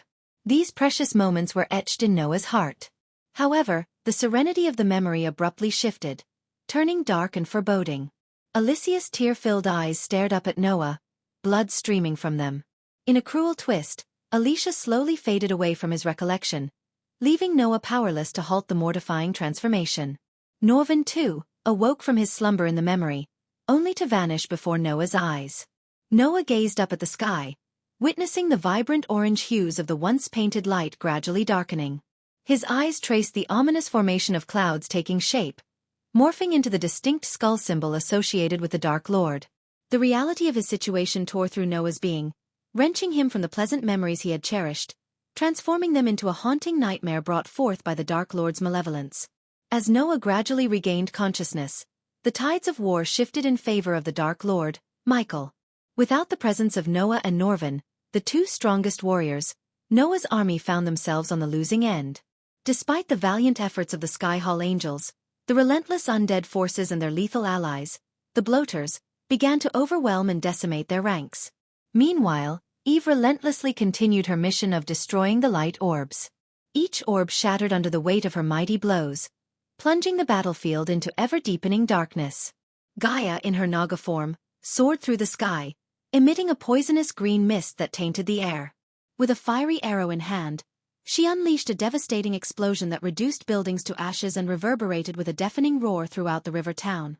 The destruction caused by their combined efforts cast a grim shadow over the once vibrant river town. "Wake up, Noah!" Noah heard his mentor Andreas' voice in his head. "The Dark Lord killed Norvin, Noah. You must wake up and avenge him." As Noah's consciousness began to stir, he heard the familiar voice of his mentor, Andreas, resonating in his mind, urging him to wake up and seek vengeance for Norvin's death at the hands of the Dark Lord. Meanwhile, Eve, determined to disrupt the Noah's plans, hurled her hammer towards what appeared to be an empty patch of ground. However, upon impact, the illusion surrounding the area shattered, revealing a group of dwarves and Sky Hall Angels fervently guarding a pulsating energy orb. The orb emitted a radiant and intense light, serving as a beacon of hope amidst the encroaching darkness. In a state of panic and shock, the dwarves exclaimed, their voices filled with urgency and disbelief. "The illusions. They've been shattered. Protect the orb at all costs." In a display of unity, the half-immortal Sky Hall Angels swiftly took flight, soaring through the sky with grace and purpose. Their ethereal forms glistened with celestial light as they positioned themselves between Eve and the pulsating energy of the orb. 3 Sky Hall Angels, their power amplified by their half-immortal status, unleashed spells upon Eve. The first angel channeled their energy into a swirling vortex of ice shards that streaked through the air, aiming to freeze Eve's movements. The second angel summoned bolts of lightning that crackled and danced, electrifying the atmosphere and threatening to engulf Eve in a storm of electricity. The third angel, their voice resonating with divine authority, invoked a radiant beam of pure light, searing through the darkness and seeking to cleanse the malevolent forces that surrounded them. The spells collided with a dazzling spectacle, creating a symphony of elemental power that illuminated the sky. Each spell carried its own unique appearance and effect, showcasing the immense strength and determination of the Sky Hall Angels. Despite Eve's formidable strength at the half-immortal stage level 3, facing 3 Sky Hall Angels and their combined spells proved to be a formidable challenge. The spells surged through the sky, aiming directly at Eve. She swiftly swung her hammer in a circular motion, creating a protective shield that deflected the icy shards launched by the first angel. However, her quick reflexes weren't enough to evade the lightning bolts cast by the second angel, which struck her back. "Ah!" Eve cried out in pain, blood staining her lips as she coughed uncontrollably. Before the third angel's radiant beam could reach her, Gaia intervened, assuming her Naga form and coiling protectively around Eve. The beam collided with Gaia's sturdy scales, shielding Eve from its full impact. As the spells dissipated, Gaia released Eve from her embrace and transformed back into her human form. Her sudden appearance shifted the tide of the battle, instilling a newfound confidence. "Didn't your angel mama teach you that it's wrong to bully a girl?" Gaia taunted, her voice laced with amusement. "I think you should take a look at, she's just a bitch, just like you, a whore and an abomination for marrying the Dark Lord," one of the angels retorted, attempting to provoke Gaia. Instead of becoming angered, Gaia laughed. To her, these angels were nothing but pitiful fools, destined for their imminent demise. "How embarrassing it must be for you 3 to meet your end at the hands of a so-called bitch and whore," Gaia sneered, reveling in her superiority. With a sudden burst of speed, she lunged at the 2 half-immortal angels, leaving one for Eve to face. Gaia's incredible swiftness caught the angels off guard. During Michael's absence in Itines, Gaia had discovered and absorbed an energy deposit, fueling her powers to unprecedented heights. The surge of energy unleashed her hidden potential, enhancing her strength, speed, and raw power to extraordinary levels. As Gaia faced off against the two half-immortal Sky Hall angels, she tapped into her newly amplified powers. Poisonous energy surged through her veins, empowering her spells with a venomous touch. With a graceful flick of her hand, she unleashed a cloud of toxic mist, enveloping her opponents. The mist coiled around the angels, corroding their strength and sapping their vitality. Undeterred, the first angel retaliated with a spell of his own. He summoned ethereal chains, forged from divine light, which shot towards Gaia with blinding speed. But Gaia's agility allowed her to dodge and weave through the intricate network of chains, avoiding their restrictive grip. Meanwhile, the second angel unleashed a barrage of radiant arrows, each one imbued with holy energy. Gaia swiftly evaded the arrows, her nimble movements akin to a dance in the sky. She retaliated by drawing her golden bow and firing back with arrows infused with her own potent magic. Each arrow found its mark, causing explosive bursts of energy upon impact. The clash between Gaia and the Sky Hall angels shook the battlefield. Buildings crumbled beneath their powerful spells, reducing Noah's army and the undead horde to mere collateral damage in their fierce confrontation. The ground quaked as shockwaves rippled through the once serene town, leaving trails of destruction in their wake. Amidst this chaos, Eve engaged in her own aerial duel with the remaining Sky Hall angel. Bolts of lightning crackled from her hammer, surging through the sky with dazzling brilliance. She summoned storms of electricity, their raw power threatening to tear the heavens asunder. The angel countered with shields of divine energy, attempting to deflect the electrifying onslaught. Thunderous clashes echoed through the air as their spells collided, illuminating the darkened sky. The battle between Gaia, Eve, and the Sky Hall angels transcended mere physical combat. It became a clash of elemental forces, their powers intertwining and creating an awe-inspiring spectacle. Their ferocity and determination knew no bounds as they fought with all their might, unleashing devastation upon the once peaceful river town. In the midst of the chaos, the battlefield became a chaotic maelstrom of destruction.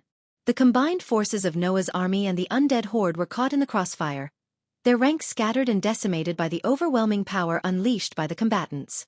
The ground was scarred with the remnants of their spells, and the air was heavy with the scent of burning debris and swirling energy. Amidst the raging battle, a sudden explosion shattered the debris above Noah with a resounding boom. A blinding light erupted from the very spot where Noah had been buried, forcing everyone to shield their eyes. The radiant glow that emanated from Noah's being enveloped the entire battlefield, casting an ethereal brilliance upon the chaos. Unbeknownst to Michael, who observed from the sky, the near-death experience and the profound loss of his loved ones had awakened a dormant power within Noah. The fury and anguish coursing through his veins fueled his transformation, granting him unimaginable strength and a newfound determination to confront the Dark Lord.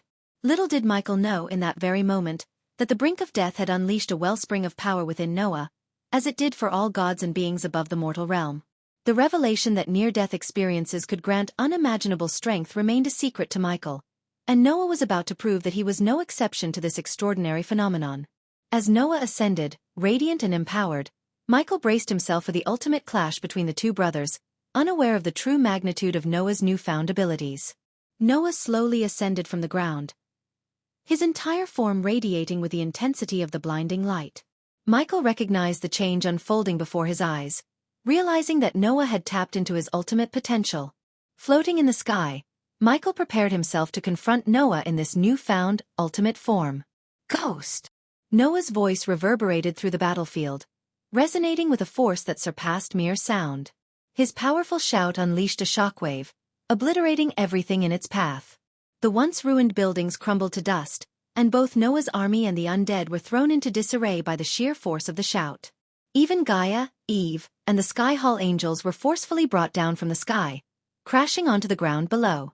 Somewhere beyond the chaos of the battlefield, Neela, one of Noah's loyal and trusted friends, guided Olivia toward the epicenter of the battle. Olivia, an alchemist and Michael's former student, carried the weight of 2 god-killing arrows entrusted to her by Noah himself.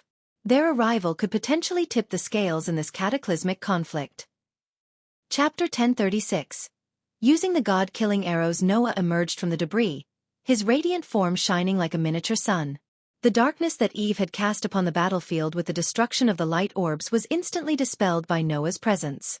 He exuded an undeniable aura of the god of light, absorbing the arch and celestial energy that surrounded him.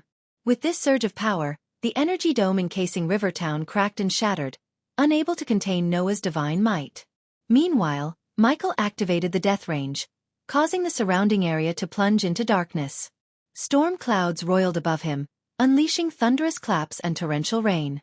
The opposing forces of intense light and pitch-black darkness clashed, setting the stage for the ultimate battle between the god of light and the god of darkness. Noah's gaze fell upon the mummified remains of Norvin, lying lifeless on the ground below Michael. A profound anger welled up within Noah, resonating with a powerful hum that reverberated throughout the battlefield. The sound was so intense that it caused everyone, including Eve and Gaia, to cover their ears in agony. The impact was immense, knocking the beastmen, vampires, and all airborne fighters to the ground, their bodies trembling in response. The humming sound triggered a chaotic response from the undead. The alpha undead lost control over their minions, unleashing a bloodthirsty frenzy. The undead charged recklessly, attacking the Sky Hall angels, beastmen, dwarves, and anyone unfortunate enough to be in their path. However, just as the undead were about to descend upon Noah's army, a shockwave emanated from Noah's body, altering the very fabric of gravity in the battlefield. Suddenly, the undead and other combatants were rendered weightless, suspended in mid-air, their movement suspended by this extraordinary force. "That is a surprising power," Michael remained calm and composed, unfazed by the gravity-altering power unleashed by Noah. As a god himself, the fluctuating forces had no effect on him. Hovering in the sky, their eyes locked, the contrast between Noah's boiling anger and Michael's unwavering composure was stark. The radiance surrounding Noah concealed the turmoil brewing within him, leaving Michael unaware of the changes beneath the surface. With a taunting tone, Michael goaded Noah. "What are you waiting for, Noah?" However, before his words could dissipate, Noah vanished from his position, reappearing behind Michael in a blink. An instinctual jolt surged through Michael as he felt the hairs on the back of his neck stand on end. Reacting swiftly, he activated his lightning dash, swiftly evading Noah's incoming punch by mere inches. Noah's fist struck the empty air, releasing a shockwave of incredible force that dispersed the storm clouds, revealing the resplendent moon and stars once more. Michael had little time to react as Noah immediately lunged at him once again. The clash between their powers created an extraordinary phenomenon in the sky, where light and darkness wrestled for dominance, casting an eerie gray hue over the battlefield. The opposing forces struggled to overpower each other, but their equilibrium remained unbroken. Amidst the clash, Noah's sole focus was on his consuming rage, his determination to kill his brother, the Dark Lord, unwavering. A fleeting foxy smile graced Michael's face before swiftly vanishing in the heat of battle. "I'm going to end your life." Noah's enraged scream echoed through the air as he relentlessly unleashed a barrage of punches. Some strikes found their mark on Michael's body, causing bones to crack under the force. However, thanks to the advanced healing properties of his APD-integrated armor, restorative potions coursed through Michael's bloodstream, mending his injuries in real time. A wicked smirk formed on Michael's lips as he taunted, "What happened to your no-kill rule?" With lightning-fast reflexes, he caught Noah's incoming fist mid-air, countering with a rapid series of punches to Noah's gut. Raising his hand, Michael unleashed a deadly combination of lightning and dark flames, propelling Noah through the air. Blood trickled from Noah's mouth as he was engulfed by the luminous aura surrounding him, yet he remained undeterred, dashing towards Michael once more. Noah charged with a thunderous roar, his mouth aglow with radiant light. As he bellowed, the light erupted from his gaping maw, materializing into a colossal ethereal dragon crafted from pure luminosity. The sight of the magnificent dragon stunned all onlookers, their attention drawn skyward. The beast's ferocious roar resounded through the battlefield as it soared towards Michael, jaws poised to snap shut. Undeterred by the imminent threat, Michael, the god of darkness, demonstrated his unwavering prowess. In the face of such battles, he pushed his limits, honing his skills to perfection. Seizing the moment, Michael activated Silenes, causing time to slow down within his vicinity. Swiftly ascending into the sky, he soared above the luminous dragon before diving with the Doomsbringer gripped tightly in his hand. With a resounding impact, the Doombringer collided forcefully with the dragon's head, unleashing a deafening clap of thunder that reverberated across the battlefield. The shockwave annihilated countless trees in a half-mile radius, leaving destruction in its wake. With the cracking of the dragon's head, Noah seized the opportunity and sprang into action. Summoning swords forged from pure light and radiant flames, he prepared to face Michael head-on. Sensing the impending danger, Michael swiftly hurled his Doomsbringer towards Noah, who deftly evaded the incoming attack. Simultaneously, Michael extended his hands towards the ground, causing the dark swords to tremble before launching them skyward. The clash between the two godly forces intensified as Noah unleashed lightning-fast sword strikes, pushing himself to the limits of his speed and agility. Undeterred, Michael tapped into the full potential of Silenes, slowing down time within his bubble of influence. Yet even in this slowed-down state, Noah's movements remained lightning-quick, making it a formidable challenge for Michael to evade his onslaught. "I think you should take a look at." Amidst the flurry of sword slashes, Noah managed to land a cut on Michael's shoulder. Although the armor absorbed most of the blow, the searing light flames managed to breach the defenses, leaving a burning wound that elicited a grimace from Michael. Recognizing the need for a decisive move, Michael made a calculated risk. He intentionally allowed Noah's sword to slice across his chest, using the opportunity to grab hold of Noah's wrists. Locked in a fierce face-off, the two brothers exerted their godly strength against one another, their eyes locked in a battle of wills. Regret seeping through his voice, Noah gritted his teeth as he spoke to Michael. The realization of his mistake lingered in his words. "I made a mistake by letting you live. I regret that." With a snicker, Michael taunted Noah, reveling in his change of heart. "Attaboy. Now you realize you shouldn't let your enemies live. I am glad you are finally seeing things." Determined to make his point, Noah retorted, "You are not my enemy. You are a curse to the whole world." Unleashing his frustration, Noah launched a powerful headbutt towards Michael, who in turn cracked his neck and reciprocated with a headbutt of his own. As the two brothers clashed, each headbutt sent shockwaves rippling through the sky, cracking the ground beneath them. In the midst of their confrontation, Neela and Olivia soared through the sky, witnessing the cataclysmic battle between two godly beings. Olivia carried the two god-killing arrows entrusted to her by Noah, a strategic move to prevent the Dark Lord from gaining complete control. In a split second, the dark swords defied the gravity distortion caused by Noah's power. Sensing the opening, Michael released Noah's wrists, swiftly grasping one of the dark swords and driving it into Noah's gut. Simultaneously, a sharp pain surged through Michael's own abdomen, realizing that Noah had retaliated by plunging a sword into his own gut. The momentary stillness was shattered by the intensity of their shared pain. A searing pain tore through their stomachs, causing blood to trickle down the darkened sky. Ominous thunders rumbled and lightning streaks illuminated the battlefield. From his castle, Andor sensed the weakening of the barrier and erupted into maniacal laughter, hoping that the god of darkness and god of light would destroy each other, shattering the barrier that kept him from reaching the realm of gods. With a firm grip on their swords, Michael and Noah drove the blades deeper into each other's bodies. In a desperate move, Michael raised his other hand, releasing a dense cloud of poison from a contraption built into his palm. The noxious fumes engulfed Noah's face, momentarily disorienting him and giving Michael an opportunity to grasp the second dark sword suspended in the air. However, before the second blade could find its mark, Olivia appeared unexpectedly, seizing Michael's hand. With tear-filled eyes and a voice filled with regret, Olivia addressed her teacher. "I am sorry, teacher." Neela, who had brought Olivia to the battlefield, witnessed the anguish in Olivia's expression. It was clear that betraying her teacher pained Olivia to the core. Taking advantage of the distraction caused by Olivia's intervention, Noah swiftly flicked his wrist, producing a god-killing arrow. With a resolute determination, he plunged the arrow through Michael's heart, dealing a decisive blow.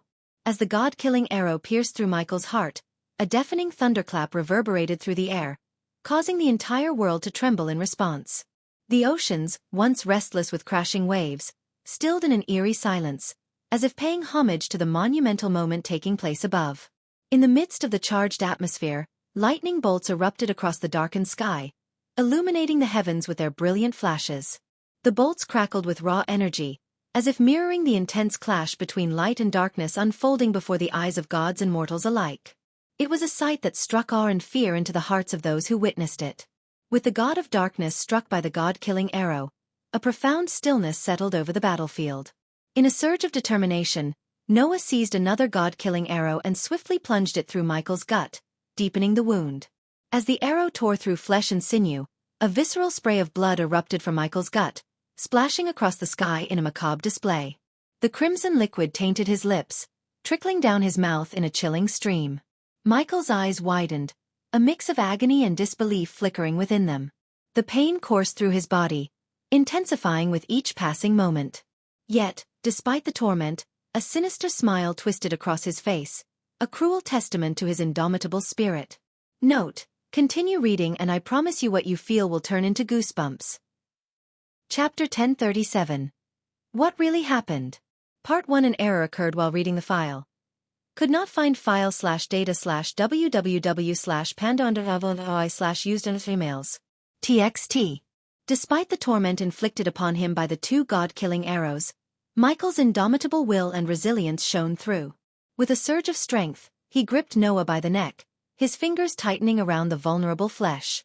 In an act of defiance, he headbutted Noah with a resounding thud, followed by a swift kick to the chest that propelled Noah through the sky, his body hurtling away from the battlefield. "I am sorry, teacher." With Olivia trembling in fear before him, Michael's gaze bore into her, a mixture of anger and disappointment etched across his blood-streaked face. Olivia stammered an apology, her voice trembling as she struggled to find the right words. The weight of her betrayal weighed heavily upon her, overshadowed by the impending threat to her life. In the midst of the chaos, Gaia, the relentless Naga warrior, fought against the enhanced gravity, her fierce determination allowing her to defy its oppressive force. Though her attempts to ascend into the sky were met with resistance, she refused to yield, her determination unyielding. Meanwhile, the two god-killing arrows embedded within Michael's body began to emit a radiant glow, their power sapping away his strength. The intensity of their radiance mirrored the diminishing might of the Dark Lord, causing Noah to launch himself at Michael once more. Yet, this time, Michael's agility proved superior as he deftly evaded Noah's punch, delivering a stinging slap across Noah's face that left him disoriented. "I don't want your sorry. I want your life," Michael growled menacingly at Olivia, his grip on her neck tightening, cutting off her air supply. Desperation flooded her eyes as her legs thrashed in a futile attempt to free herself from his grasp. As Olivia's life hung in the balance, Noah unleashed a brilliant beam of light, infused with his waning strength, directly at Michael's chest. The unexpected attack struck true, accompanied by the piercing pain of a third god-killing arrow that pierced Michael's back. Michael's gaze shifted, his eyes slowly taking in the sight of Sabrina, tears streaming down her face as she stood before him. "I had no choice," Sabrina murmured through her sorrow, her voice laced with regret and sadness. The collective forces of the Sky Hall Angels and Noah's army, witnessing the fading power of the Dark Lord, were filled with renewed hope and anticipation. With the third god-killing arrow embedded within his form, Michael plummeted from the sky, crashing into the ground below, leaving behind a gaping crater as testament to the immense power unleashed in their final confrontation. Upon Michael's impact with the ground, the chaotic forces that had distorted gravity returned to normal. Gaia and Eve wasted no time, swiftly closing in on Michael's fallen form. However, their advance was met with opposition as a group of Sky Hall Angels encircled them, their determination evident. Just as the situation seemed dire, a monstrous being materialized behind the Sky Hall Angels, a grotesque creature composed of pulsating blood. With a vicious lunge, the beast attacked, attempting to overpower the encircling angels. In that crucial moment, Saber landed between Eve and the encircling angels, taking a defensive stance. "Go to the Dark Lord," Saber commanded Eve, his voice filled with determination as he prepared to fend off the advancing Sky Hall Angels. Sabrina and Olivia, their eyes filled with tears, witnessed the descent of the Dark Lord with heavy hearts. For Olivia, the Dark Lord had been a mentor who had nurtured her talents in alchemy, shaping her into the accomplished five-star alchemist she had become. For Sabrina, he was not only a brother to Noah but also a brother to her. Yet, she had been compelled to betray him, wielding the god-killing arrow to protect her family. The Sky Hall Angels, observing the rapid decline of the Dark Lord's power from the half-celestial stage to the immortal stage, recognized the opportunity to strike. With the god-killing arrow still embedded within his body, the Dark Lord's strength waned with each passing moment. Seizing the moment, several Sky Hall Angels and Beast Men surged forward, their fervor undeterred. The undead army and the vampires, loyal to their lord, rallied to defend him, creating a chaotic clash of forces. Even as the undead army and vampires moved to defend their lord, a fraction of the Sky Hall Angels and Beast Men managed to breach the defenses. Together, they unleashed a barrage of powerful spells, their combined forces converging upon Michael with lethal intent. The air crackled with unleashed energy as the spells surged towards their target, seeking to overwhelm the weakened Dark Lord. As the Sky Hall angels and beast men closed in on the fallen Dark Lord, they unleashed their devastating spells with a fierce determination. Blazing orbs of fire streaked through the air, exploding upon impact and engulfing the surroundings in searing flames. Arcs of lightning crackled and danced, striking the ground with electrifying force. Spears of ice materialized in mid-air, hurtling towards their target with deadly precision. Yet, as the onslaught of spells descended upon the Dark Lord, a pale blue shield manifested around him. This shield shimmered with a protective aura, absorbing the majority of the spell's destructive power. It flickered with resilience, deflecting the onslaught and mitigating the damage inflicted upon the wounded Dark Lord. Simultaneously, the Sky Hall angels and beast men who managed to reach the Dark Lord engaged in close-quarters combat.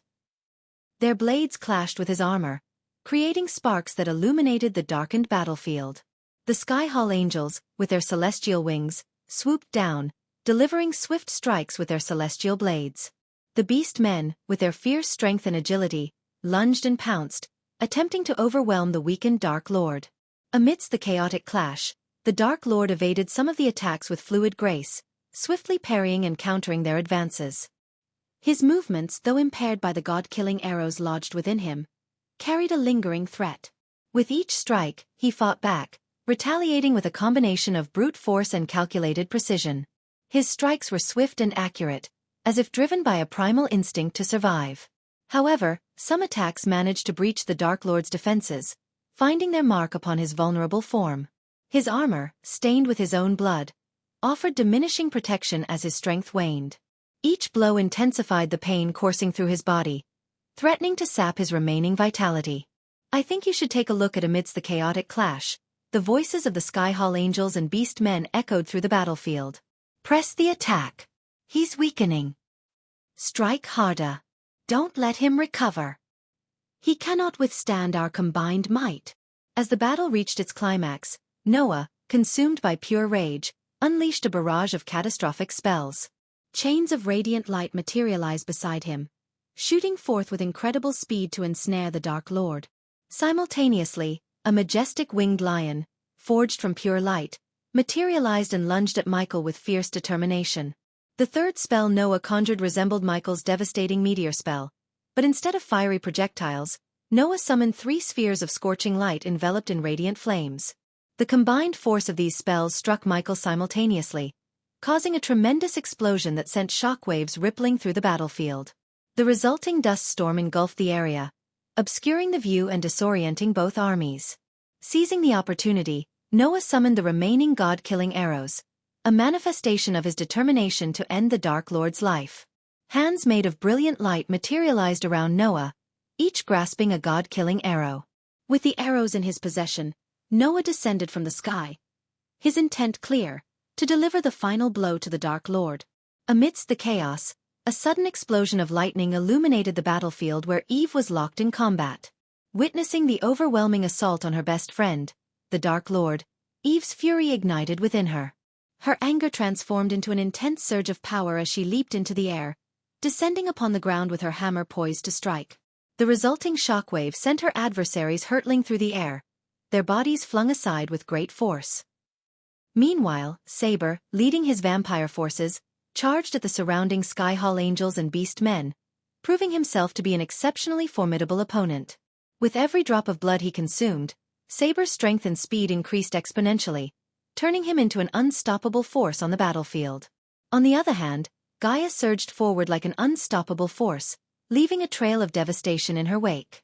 Her ferocity knew no bounds as she tore through the ranks of the Sky Hall angels and beast men, their bodies no match for her ruthless onslaught.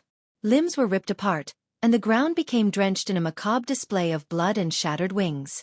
The piercing cries of Gaia's victims reverberated across the battlefield, a haunting testament to her unrestrained power.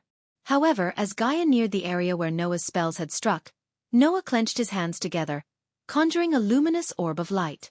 The pulsating sphere radiated with escalating energy, growing more potent with each passing moment. With a swift motion, Noah hurled the orb toward Gaia, and upon impact with the ground, it erupted in a cataclysmic explosion. Witnessing the devastating attack on her dear friend, Eve's heartache transformed into an eruption of anger. She sprinted toward Gaia, her voice roaring with defiance. But the Sky Hall angels capitalized on the distraction, converging upon Eve from all directions. Despite her valiant struggles, the numbers overwhelmed her as 20 to 30 Sky Hall angels and beastmen closed in, forcibly subduing her. Their grip tightened, rendering her powerless against their combined strength. In a calculated move, the Sky Hall angels conjured a swirling vortex of chakra, positioning it directly above Eve's head. The chakra spun rapidly, releasing wisps of smoke that entered Eve's consciousness, rendering her unconscious and silencing her defiance. As the smoke dissipated, the battered figure of the Dark Lord stood before them. His armor was in tatters, splattered with his own blood. His weary eyes struggled to stay open, his wavering stance indicating his impending collapse. It was a sight that conveyed the toll of the battle upon him.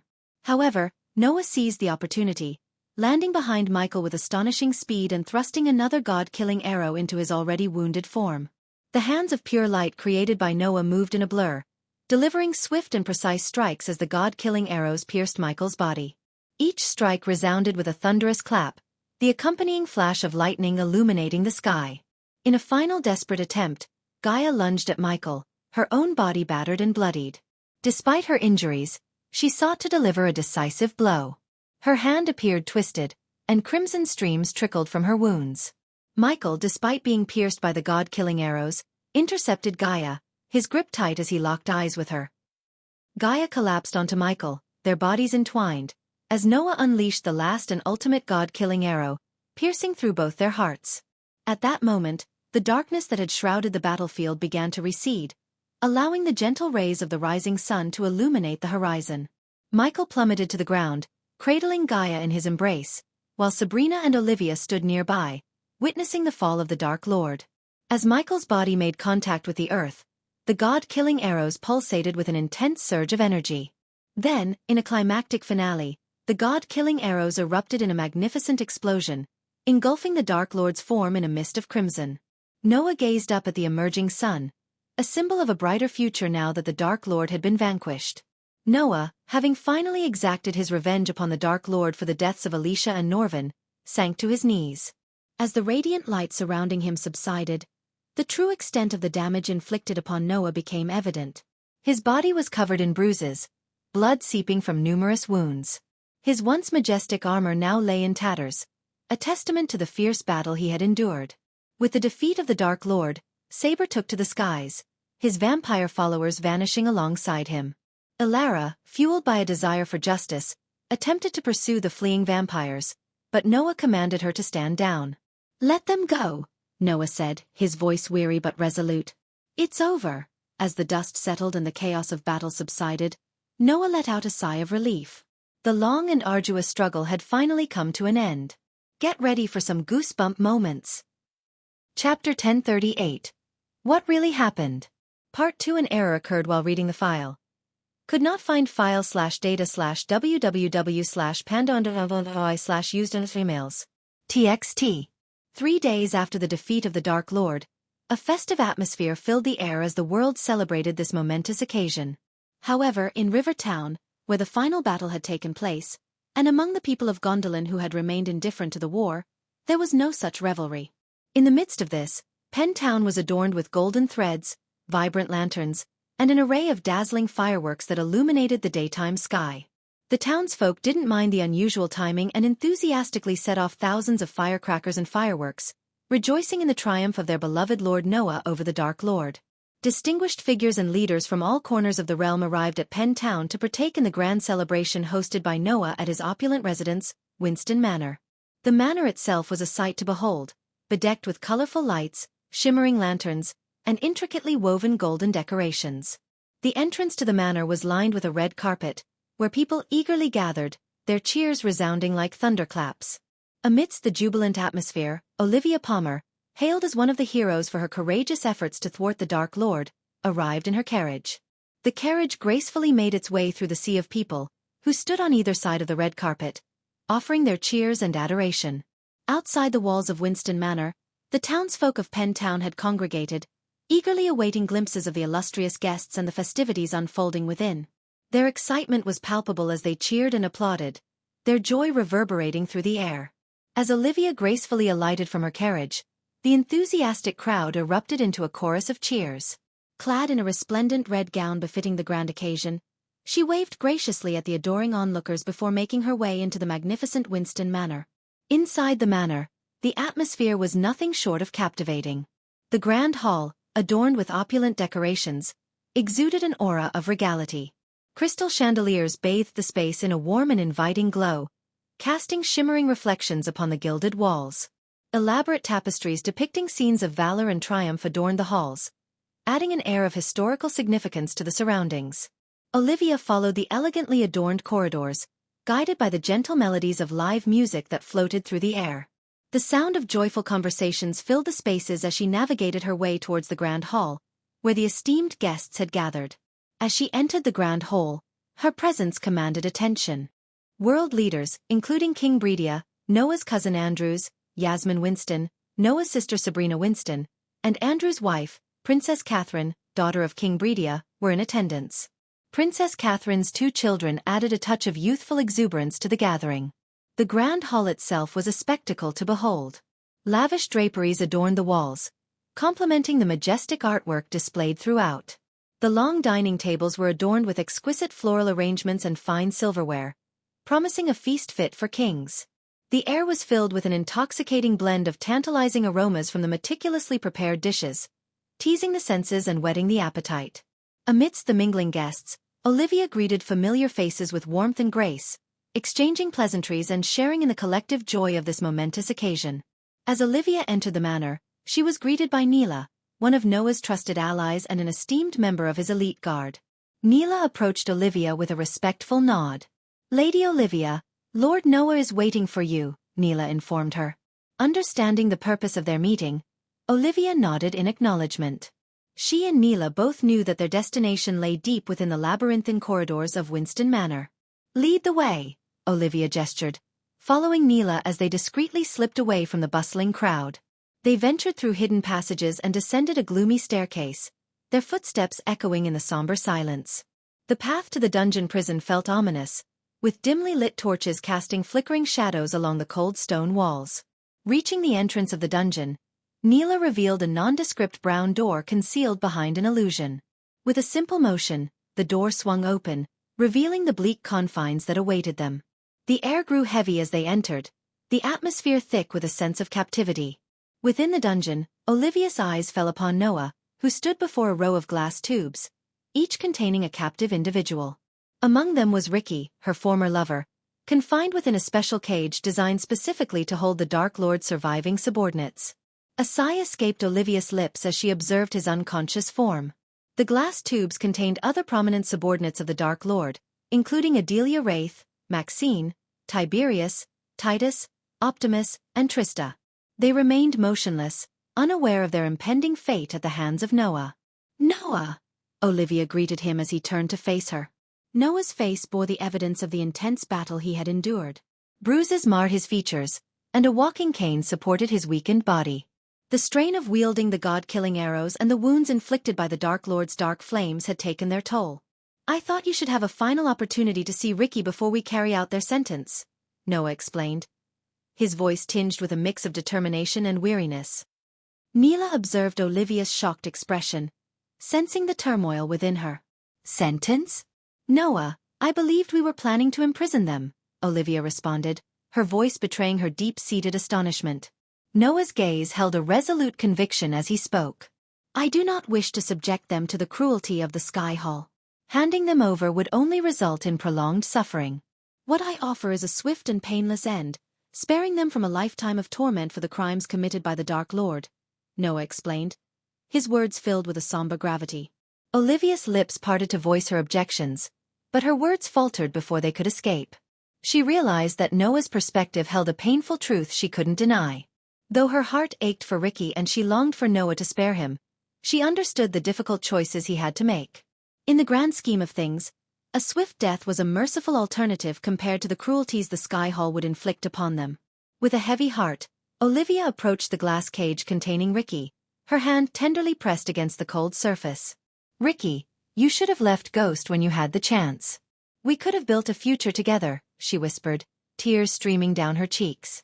Concerned for the fate of the remaining Dark Lord subordinates, Olivia turned her attention to Noah, seeking answers. What about the others, Noah? She inquired, her voice filled with genuine curiosity. Noah's response was resolute yet tinged with a sense of understanding. The undead and vampires have been confined within a separate pocket dimension, under the care of the Sky Hall. As for the remaining subordinates, they are scattered and without leadership. We will track them down in due time, Neela interjected, offering a response to Olivia's question. Eager to uncover the fate of her dear friend, Olivia voiced her concerns regarding Eve Voldegard, the Dark Lord's closest ally. And what of Eve? Olivia's voice trembled with a mix of curiosity and sadness. She had noticed Eve's absence from the glass cages, and her heart yearned to know her friend's fate. Neela's response held no trace of sympathy, displaying her unwavering resolve. Eve chose to take her own life. It seems the Dark Lord had entrusted her with a potent poison, to be used as a last resort in case of capture, Neela revealed, her tone betraying no mercy for Eve. In Neela's eyes, the Dark Lord's subordinates held no value, and their actions warranted no compassion. We have managed to extract a sample of the poison from Eve's body, Olivia. I need you to replicate it in order to ensure a painless death for them. Noah's voice echoed with a hint of urgency. Olivia, still engrossed in her sorrowful gaze upon Ricky, responded without turning around. I think you should take a look at, why can't you do it yourself? You're just as skilled an alchemist as I am, Olivia questioned, her voice filled with a mix of curiosity and concern.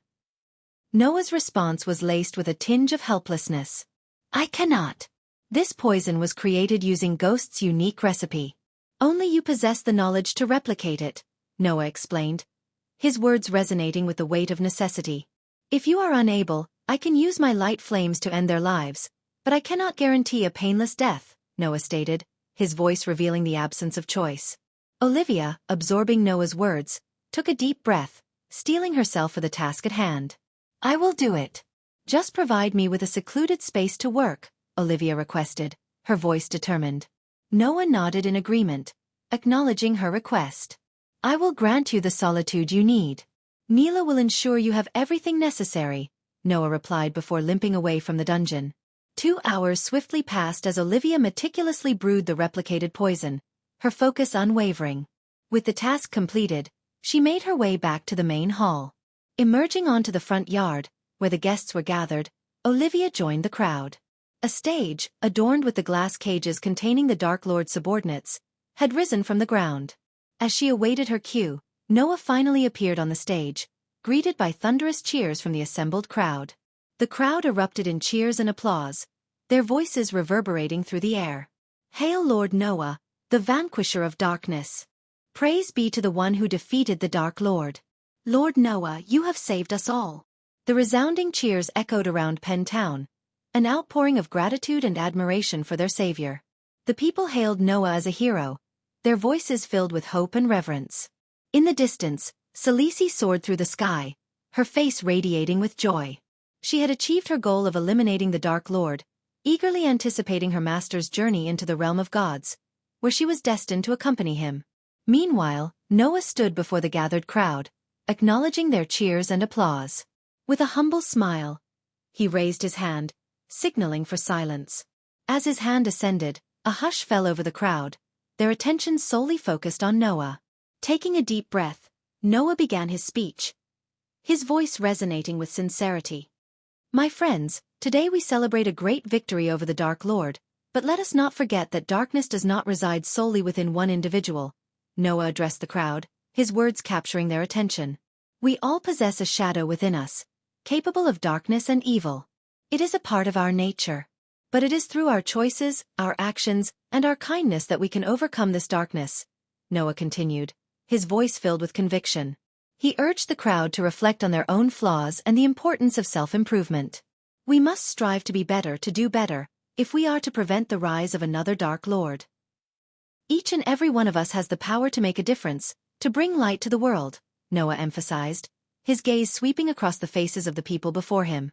His words resonated with the listeners as they contemplated the significance of their individual contributions in creating a brighter future. The crowd listened attentively, their hearts stirred by Noah's call for self-reflection and personal growth. They understood that it was not only the defeat of the Dark Lord that mattered, but also their own commitment to kindness and compassion in their daily lives. Noah gazed upon the glass cages, his expression filled with a mix of regret and resolve. He spoke to the gathered crowd, his voice carrying a tone of compassion and understanding. "I regret having to impose this death sentence upon them. But I do so out of mercy," Noah confessed, his words punctuated by a heavy sigh. "I have prepared a poison that will dissolve within the glass cages, ending their lives swiftly and painlessly. Once their souls have departed, I will use my light flames to burn their bodies." The crowd listened in somber silence as Noah continued, his voice filled with determination. "This is not an act of vengeance or cruelty. It is an act of kindness. These individuals, once loyal to the Dark Lord, are now condemned to suffer a fate worse than death if they were to fall into the hands of higher authorities. I offer them release from that fate." Olivia watched as Noah nodded, signaling to Neela, who stood beside a lever on the side. With a determined expression, Neela pulled down the lever, and a mechanism was set in motion. A soft hissing sound filled the air as the glass cages were permeated by a swirling purple mist. The sound of Noah's voice broke the silence. "May their spirits find peace in the realm beyond," he whispered, his voice carrying a solemn reverence. Olivia could see the anguish in Noah's eyes, a testament to the heavy toll that such decisions took on his soul. As the purple mist diffused within the glass cages, Olivia's eyes were fixed on Ricky and the others held captive. She noticed a subtle shift in their bodies, a slight twitch, as if their unconscious forms were responding to the presence of the mist. Gradually, their movements ceased, and Olivia realized with a heavy heart that their breathing had stilled. Just as Olivia's gaze lingered on Ricky's motionless figure, a gray-haired elder, adorned in ceremonial robes, approached his glass cage. His weathered hand gently pressed against the transparent barrier, causing a rune etched onto the surface to glow softly. The elder closed his eyes briefly, as if connecting with a realm beyond the physical, before turning around to face the expectant crowd. With a voice that carried the weight of both sorrow and reverence, the elder announced solemnly, "Their souls have departed from this world." His words hung in the air, embraced by a brief moment of hushed silence. A surge of relief and gratitude swept through the onlookers. The crowd erupted into a cacophony of cheers and applause, their jubilant voices resonating through the air like a wave of joyous energy. The cheers were a testament to the collective understanding that the Dark Lord's reign of darkness had finally come to an end and that Noah's decisive actions had paved the way for a brighter future. Then, as he said, Noah's hand ascended into the air, his palm open as if harnessing the power of the sun itself. In response to his command, bright flames materialized, their brilliance illuminating the surroundings.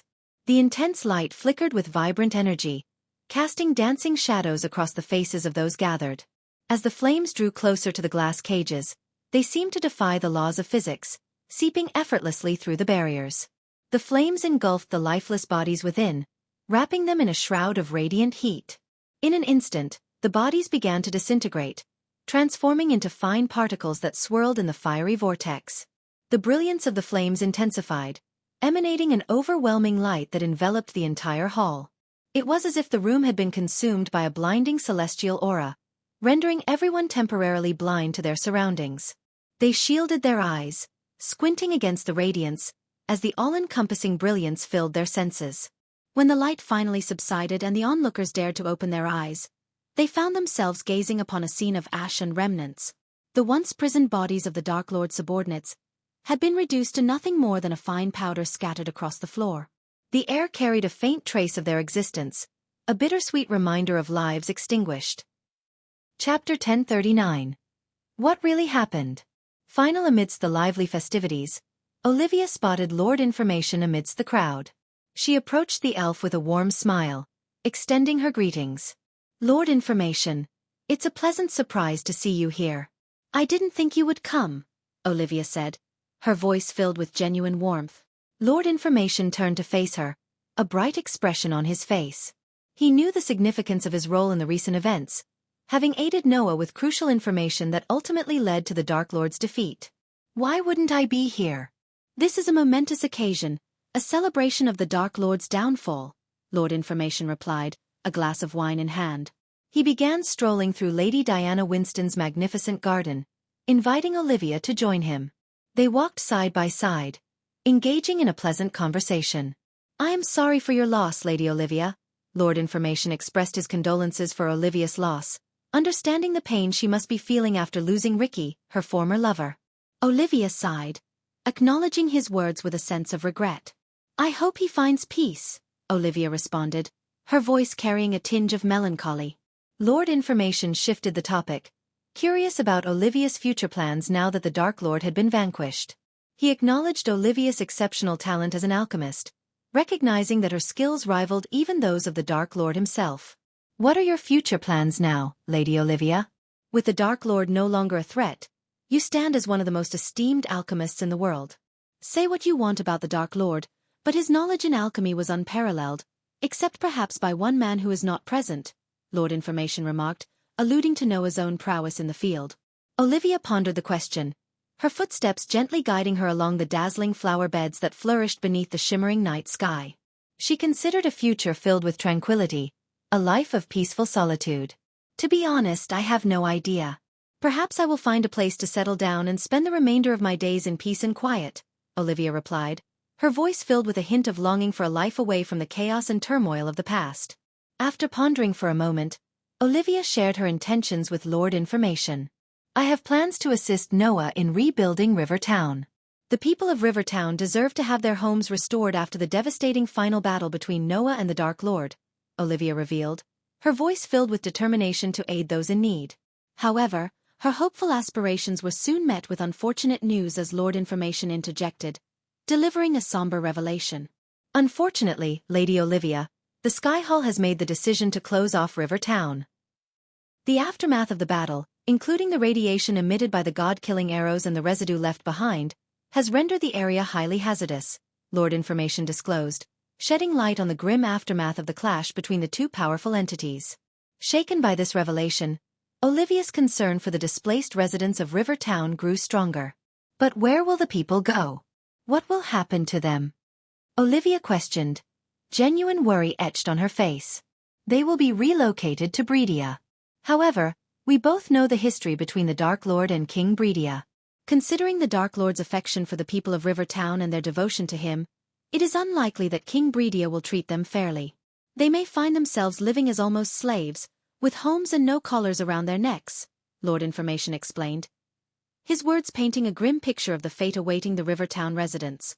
Olivia's mind raced, recalling the incident when her teacher, the Dark Lord, had nearly beaten King Breedia to a pulp in his very throne for attempting to harm the people of River Town. Now, with the Dark Lord defeated, King Breedia's vindictive nature seemed to have resurfaced, seeking revenge on those whom the Dark Lord held dear. Curiosity piqued, Olivia inquired about Noah's awareness of the situation. "Does Noah know about this?" she asked, hoping for a glimmer of hope. Lord Information nodded solemnly, his expression mirroring Olivia's concern. "Yes, he is well aware. Unfortunately, he is left with no viable alternatives. No kingdom would readily accept the people who once worshipped the Dark Lord as immigrants.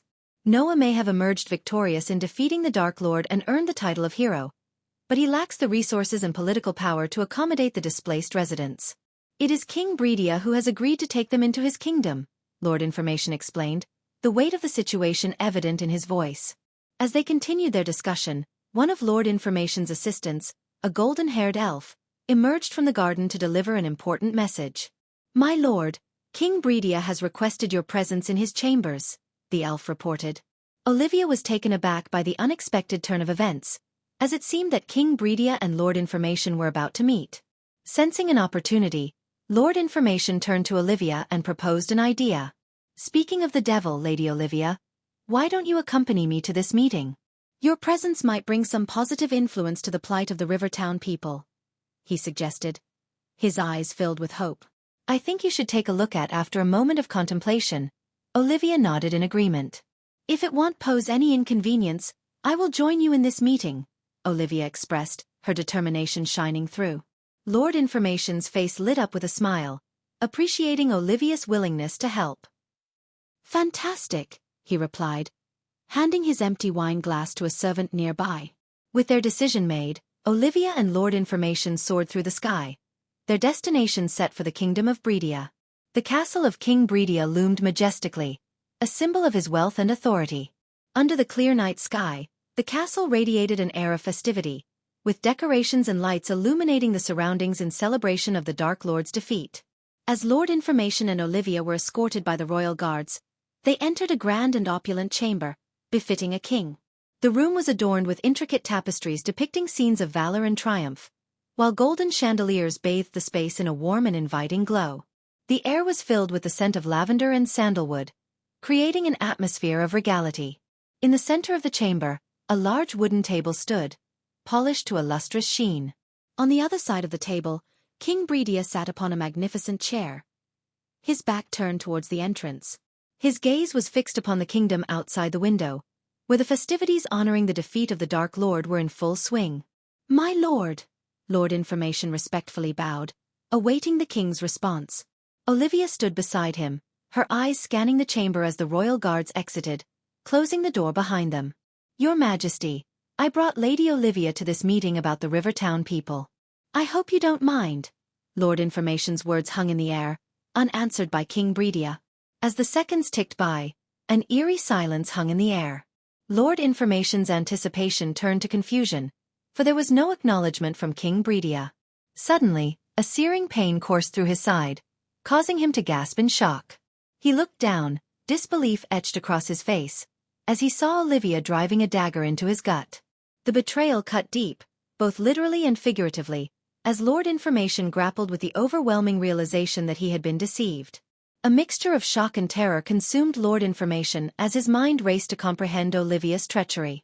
There had been no sign, no inkling that she would turn against him.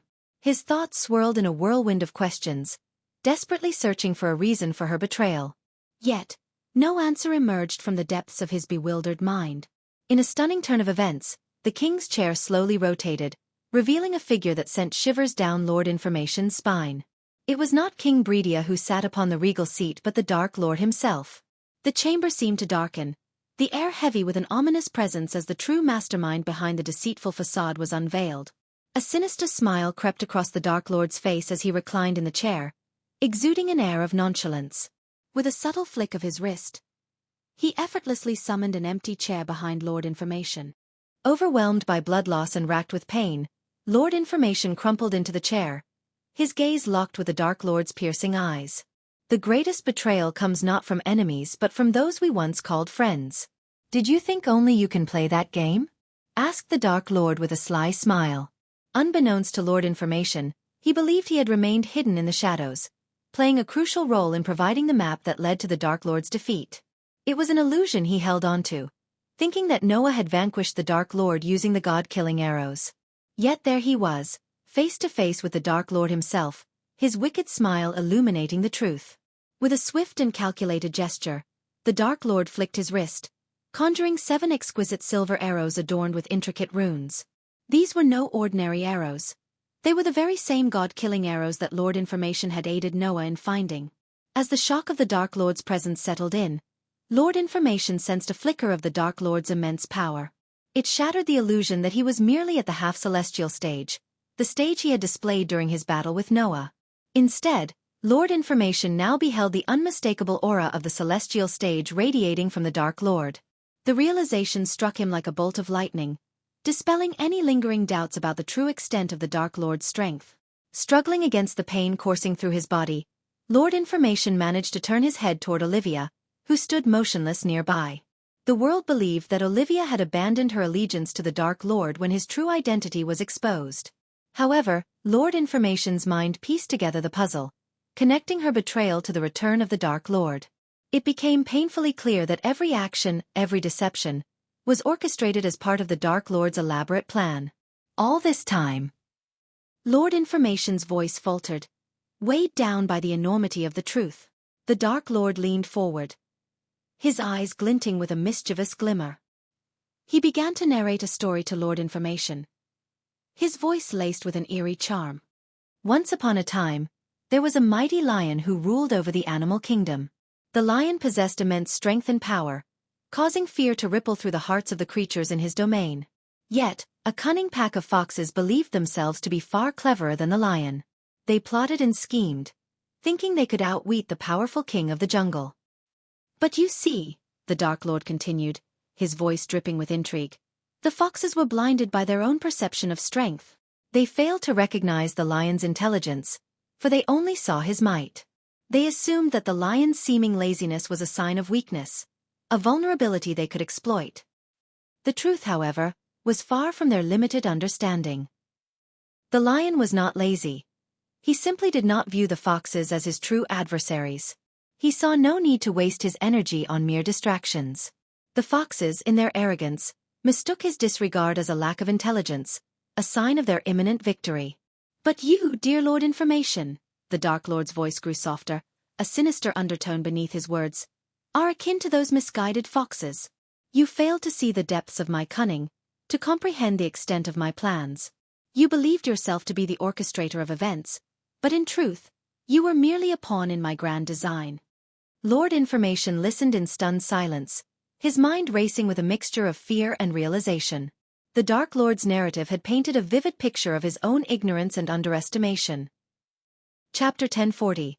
The Dark Lord planned everything. As Lord Information struggled to stay conscious, Michael's words filled the air with a chilling truth that sent shivers down his spine. His bloodied hands trembled as he tried to comprehend the depth of the Dark Lord's manipulation. You see, Lord Information, I have a voice inside my head. It's never wrong. Every time I saw you, the voice warned me not to trust this elf, Michael calmly explained, his eyes fixed on Lord Information's pained expression. That's why I left some of my friends inside your office to keep an eye on you. So, I wasn't surprised when you decided to bring the map containing the location of the god-killing arrows to Noah. If you had given me the map, you wouldn't be here, and I wouldn't be here, Michael continued, his voice unwavering despite the gravity of the situation. Lord Information coughed up blood, his gaze shifting towards Olivia, who now stood beside the Dark Lord, a cold expression on her face. Michael noticed Lord Information's glare and felt compelled to clarify. You and the whole world think I revealed myself as the Dark Lord during the war against Wuxia. But that's not true. I told Olivia long before that. She was a diligent student who understood that the Sky Hall was manipulating everyone with their narratives about me being evil. Besides, I needed someone behind enemy lines, and Olivia graciously accepted that task. Even my wife Gaia didn't know about this, Michael revealed, a satisfied smile crossing his lips as he saw his meticulous plan unfold perfectly. Lord Information's mind reeled with shock and betrayal, realizing that he had unknowingly played into the Dark Lord's hands. He struggled to find the strength to respond as darkness slowly encroached on his vision, the pain from the dagger wound becoming unbearable. She pretended to hate me, and the whole world, including Noah, bought that, Michael chuckled, reveling in his masterful deception. But Ricky. Lord Information mumbled, his voice weak. Lord Information had seen with his own eyes the poison enter the glass cage, the confirmation of the Dark Lord's subordinates' deaths by the Elder of the Sky Hall, and Noah using his light flames to destroy their bodies. Ricky. Michael slowly clapped his hands together, leaning back on his chair. Lord Information heard a footstep and turned his head, gazing at a dark corner of the king's chamber. To his pure shock, Ricky, the young man who was supposed to have died in Noah's light flames, emerged from the darkness. Even more surprising, Ricky was dragging King Breedia with him, the king struggling and muffled by a cloth in his mouth. King Breedia's regal red attire was now torn and tattered, a testament to the beating he had received. His neatly combed hair was now ruffled and disheveled, and his hands and legs were bound as Ricky dragged him towards the Dark Lord. Ricky forced King Breedia's head down onto the table where Michael was seated. The king's head hit the table with a thud, and Ricky firmly held him in place. Michael then slowly ran his fingers through King Breedia's hair, like a predator savoring its prey before the final strike. My dear king, what did I tell you last time? Asked Michael. He ignored Lord Information for a moment and turned his gaze to King Breedia. King Breedia managed to mutter through the cloth. Take out the cloth, Michael smiled at Ricky. Ricky, in his black shiny armor, nodded and removed the cloth from King Breedia's mouth. Help! Guards! King Breedia screamed for help, but to his terror, no guards came to his rescue. We soundproofed the room, you old fuck, another voice snickered from the corner. Lord Information turned his head and saw the Dark Queen emerge from the darkness. He was terrified, as he had witnessed both the Dark Lord and the Dark Queen supposedly die in a bloody mist at the hands of Noah. But it was all a facade. The entire war was orchestrated by the Dark Lord from start to finish. The world had been deceived, and the Dark Lord had won. Gaia, the Dark Queen, came to Michael's side and placed her hand on Olivia's shoulder. "Sorry I doubted you, Olivia. You did really great," said Gaia, genuinely surprised and shocked to learn that Olivia had never abandoned the Dark Lord and had remained loyal to him all along. "Guards! Help! The Dark Lord is here! Noah!" King Breedia continued to scream fiercely, even though Gaia had already informed him that the room was soundproofed. The guards and citizens outside were celebrating the Dark Lord's death, completely unaware that he was inside the king's chamber, holding the king's life in his hands. "I told you I'd kill you if you tried to harm the people I care about, King Breedia. Did you forget that?" asked Michael. Ricky forced King Breedia to stand straight and look the Dark Lord in the eyes. Just when Lord Information thought the surprises were enough, Michael reached his hand out to another dark corner. This time, it was Eve, the very same person Noah had claimed killed herself after being captured by the Sky Hall Angels in the battlefield. She walked out of the corner and handed Michael a large glass bottle containing a glistening red liquor, the highly addictive and potent red bliss that Michael had created and distributed as a part of his business empire to generate a stable income for his dark army. "Tomorrow the big headlines." Eve began her words playfully. "I think you should take a look at..." King Breedia fell to his death from his castle chamber while celebrating the Dark Lord's demise. He slipped from his chamber windows and fell to his death after drinking too much red bliss. King Breedia saw Michael pop open the wooden cork with a flick. He violently squirmed and screamed, but Ricky's hold was too strong, and no one came to his aid. Michael then grabbed King Breedia's jaw and pressed it, forcing his mouth open. He forcefully poured all the red bliss down the king's throat, without spilling a single drop. Then, Michael poured some liquid onto his palm and sprayed it onto the king. "Hope you can fly, King Breedia," Eve chuckled as she opened the windows. Ricky then moved the intoxicated king, who had stopped shouting and screaming, towards the open windows. Lord Information watched in horror as Ricky pushed the king closer to the edge. As Ricky stood with the king facing the opened windows, Michael turned his gaze back to Lord Information. "You have no idea about the forces you are meddling with." Lord Information managed to utter these words in a weak and pained voice. "You mean Seraphine," Michael calmly said, revealing his knowledge of the goddess Lord Information served. "Where do you think I am going next? Why fight the minions when you can kill their lords?" Michael calmly asked Lord Information, hinting at his grand plan. He seemed to know something about the goddess Seraphine, which troubled Lord Information deeply.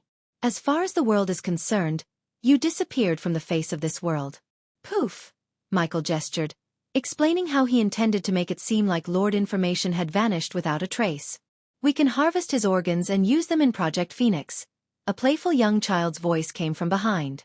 Lord Information turned to see the Dark Lord's pet, the three-headed Hydra, landing on the Dark Queen's shoulder. The three heads of the Hydra looked at him with a mix of pity, mockery, and anger. The scene was filled with dread and tension as Michael's sinister plans and the true extent of his power unfolded. "We can't use his kidney, that's for sure." "Olivia stuck the dagger right through it," Iag remarked, and Olivia simply shrugged, showing no remorse for her actions. Project Phoenix played a significant role in deceiving everyone. During the climactic battle, when Noah used his meteor spell, creating a blinding explosion of light, Michael took advantage of the chaos. He swiftly teleported himself to the Dark Castle and sent another body, an exact replica of himself, to the battlefield. The Sky Hall Angels and Noah were fooled by the fake aura, thinking that the god-killing arrow had weakened Michael's cultivation level. In reality, Michael had been at the celestial stage the whole time, but he cunningly created the illusion of a lower cultivation level. Prior to the war, he absorbed the energy sources that Gaia had found and cultivated, which temporarily brought the system online.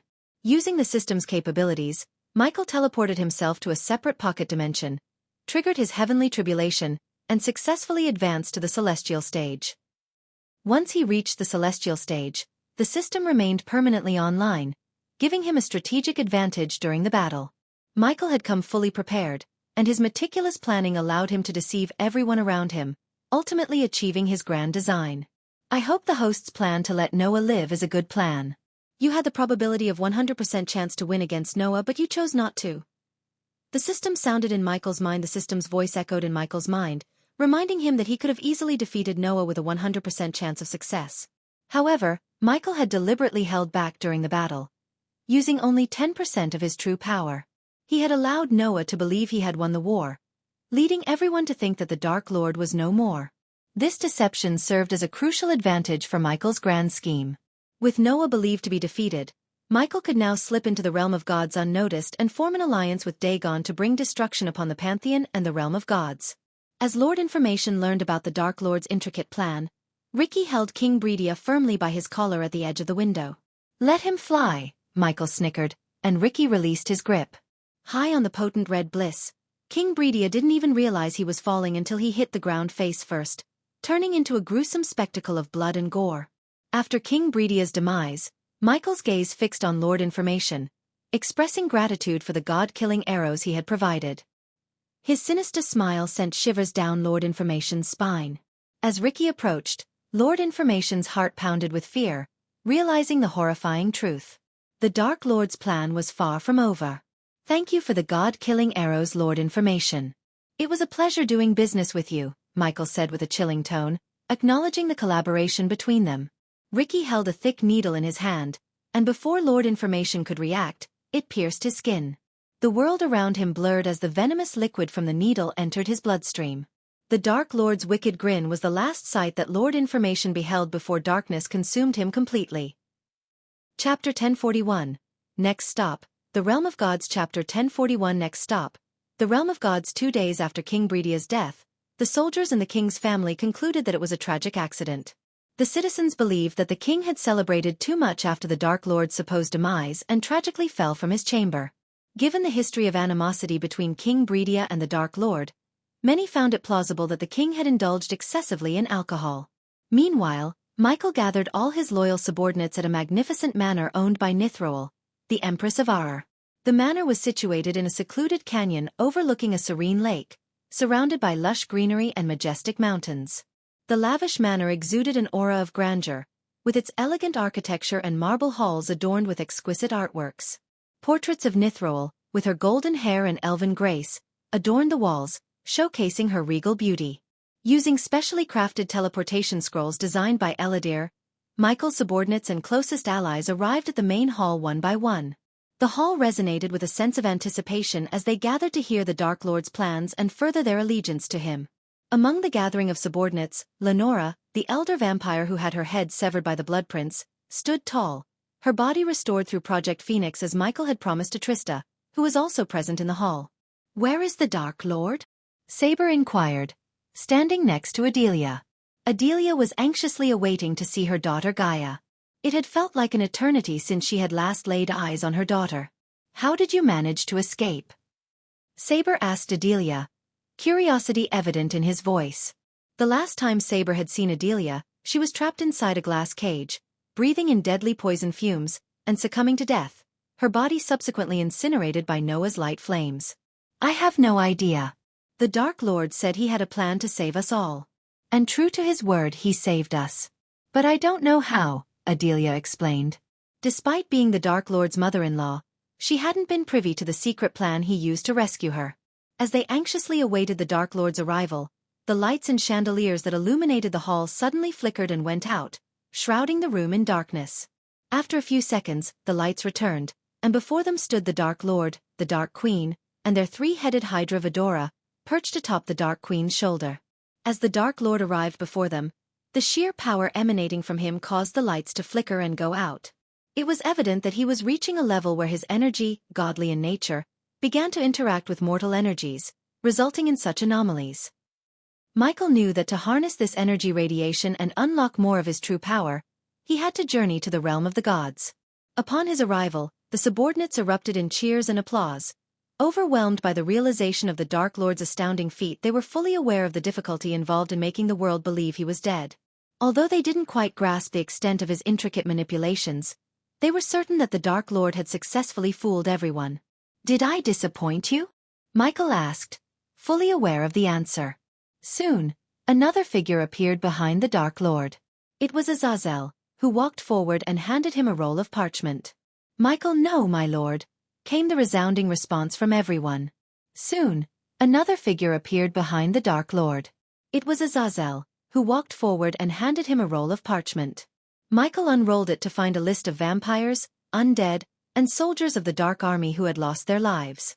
Michael sighed inwardly, knowing that such sacrifices were necessary in the pursuit of victory. He understood that winning a war often came with the heavy price of lives lost. The Sky Hall has captured many of the Nightwalkers and undead.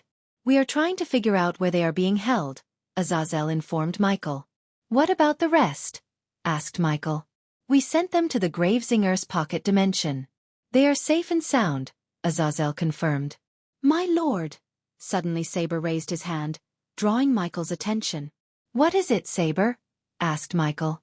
Now that you have entered the celestial stage, why can't we get rid of the Sky Hall once and for all? Saber asked Michael. As an elder vampire, Saber was displeased that his brethren and fellow Nightwalkers were being held captive by the Sky Hall. You cannot underestimate the mortals, Saber. I was once a mortal and believed to be one. Look at me now. We cannot overestimate ourselves and underestimate our enemies just because we won one battle, Michael said in a serious tone. Despite achieving the impossible, he never underestimated his enemies or Noah, who may have few brain cells but have whole heap of luck. Besides, we have bigger enemies now, the gods, Gaia continued. When the subordinates heard Gaia's words, they murmured in shock and surprise. At this moment, only the Dark Lord as the god of darkness can stand a chance against the gods. But we all witnessed what happened at the wedding.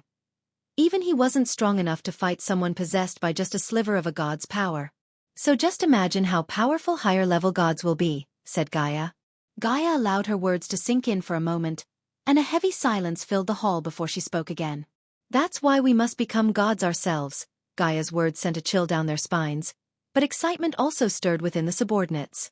Even Claire, who had recently learned about her mother's imprisonment in another world like Aitne's, felt a mix of emotions. Adelia had previously discovered that the Dark Elves had imprisoned Claire's mother, Elasha Mortero, in a separate world. However, with Michael's plan in motion, he couldn't spare the resources to rescue Elasha at the time. Since Michael's plan to fake his death and so many moving parts, Michael did not risk deviating from his plan. Everyone who heard Gaia was shocked and left speechless, including Adelia. But to achieve that, I have to go somewhere else, leaving you all here. That's why I called everyone here, Michael calmly explained. He didn't mention that to build the contraption capable of turning his subordinates into gods, he needed materials that could only be found in the realm of gods and beyond. Michael's machine was far superior to Hammond's, as it would transform his subordinates into true gods with stable and real power. Despite his vast resources and wealth, buying the necessary materials from the system store would lead Michael to bankruptcy. His only option was to venture into the realm of gods, as he had planned. But before he could embark on that journey, Michael needed to ensure that his subordinates carried out some secret tasks. Although we lost our castle and made the entire world believe we failed, we cannot allow our enemies to gain more power. From now on, each one of you will remain hidden and operate in the shadows. You will continue with your assigned tasks, just as you always have, but this time, you will not reveal yourselves to the world. Staying in the darkness is crucial for our future success, Michael instructed. His subordinates listened carefully, fully aware of the importance of secrecy and the strategic value it would bring to their cause. To sustain our position, we need a steady flow of income. The Red Bliss distribution will continue as usual, now that Alicia is no longer there to oppose it. However, we must not rely solely on Red Bliss for our finances. We need to diversify. With Olivia on our side, we can expand our production and distribution of other alcoholic beverages. Our allies at Phoenix Manor will establish chains of restaurants and taverns, providing us with an additional source of income, Gaia elaborated on their future plans. Since Michael couldn't bring Gaia into the realm of gods until he found a way, she would stay behind to lead their subordinates. Although Michael usually allowed his subordinates to work independently, the stakes were too high this time, and any misstep could unravel his carefully crafted plan. Thus, he needed Gaia to stay and build up their shadow empire. While I'm away, you will follow Gaia's lead and continue to grow. The war we fought against Noah was just a prelude to the battles we will face in the future. But winning that war will make us the masters of this universe. I promised you all immortality, and soon, you will all become immortals. Gaia has discovered energy deposits that will help you advance to the immortal stage. However, you will have to cultivate in the cold mountains one by one. When your heavenly tribulations draw near, our allies in the sea realm will escort you deeper into the ocean, Ensuring you emerge safely from the tribulation without falling into Noah's grasp, Michael explained. The subordinates attentively absorbed Michael's words, nodding in agreement with their determined gazes, ready to take on the challenges that lay ahead. But remember, the Empress is taking a significant risk by aiding us. If any one of you dares to reveal her involvement, I will know, and I won't show any mercy. Michael's voice turned colder as the lights flickered in response to his intense energy. With his future plans explained, Michael prepared to depart for the realm of gods. Each subordinate received their specific tasks from Gaia and Michael. After the instructions were given, Michael allowed Gaia some time with Adelia and made his way outside. While the subordinates gathered in the hall, Michael walked to the distant lake. As he gazed at the tranquil waters, the space around him began to distort. Suddenly, a figure materialized behind Michael. Without a second thought, the figure lunged at him, embracing him from behind. "I almost thought I lost you," said the figure. "I promised you I'm not going anywhere, Sabrina," said Michael, his smile gentle and reassuring. Just like everything else, Sabrina's betrayal at the end of the war was also part of Michael's plan. He had instructed her to pretend to betray him so that she could have her family back. With the Dark Lord seemingly gone, the Sky Hall would no longer keep the Winstons imprisoned. Michael had a soft spot for Sabrina, and he genuinely wanted her to reunite with her family. Chapter 1042 Kill Your Father-in-Law for Me. "So, what's your next move, brother?" asked Sabrina, holding Michael's hand tightly. "It's better if you don't know the details. You have your family back now. I promised you that, and I delivered. It's time for you to return to your normal life." "The Sky Hall won't bother your family anymore," Michael replied. "You are family too, and I don't even know your real name." "Don't tell me you were always called Ghost," Sabrina chuckled, trying to hide the pain of parting from her brother. Even though she had only known that the Dark Lord was her brother for a short time, it felt like they had been siblings for eternity. The thought of never seeing him again was heart-wrenching. "Michael," he whispered, finally revealing his true name to Sabrina. "Michael," Sabrina repeated softly. "Mom used to call you Dean, but I prefer Michael better," she said. "Don't tell your mom the truth about what really happened, Sabrina. As long as the world and your family believe that I am dead, they will be safe," Michael explained, as tears welled up in Sabrina's eyes. "Mom really misses you, Michael. If you just come and talk to her, I promise we won't tell anyone that you're alive. Mom stopped talking to Noah and all of us completely. I've never seen her like this before. She blames herself for what happened to you," Sabrina pleaded. "There's no point in blaming, Sabrina. Although I was born to your mother, I was never truly her son. When I think about it, I only brought pain and suffering to her and her family. It's better if I stay dead to your family. She will eventually find a way to cope with my loss." Michael turned around and gently wiped the tears from Sabrina's eyes. With the Sky Hall believing that the Dark Lord had died, they brought Diana back to their home with Ethan and all the others they had captured when Diana revealed that the Dark Lord was her son. Michael was quietly happy with how everything had turned out. In this plan, everyone got their happy ending. No mother can truly get over the loss of her child, Michael. Don't you understand? The Sky Hall did something to Mother. "I will prove to you that she never abandoned you," Sabrina said with determination. But Michael shook his head. "No, do not go against the Sky Hall. There are powers at play beyond your comprehension. You've got your happy ending.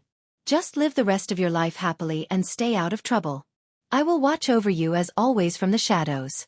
Every time you see your shadow, just know that your brother, the God of Darkness, is with you."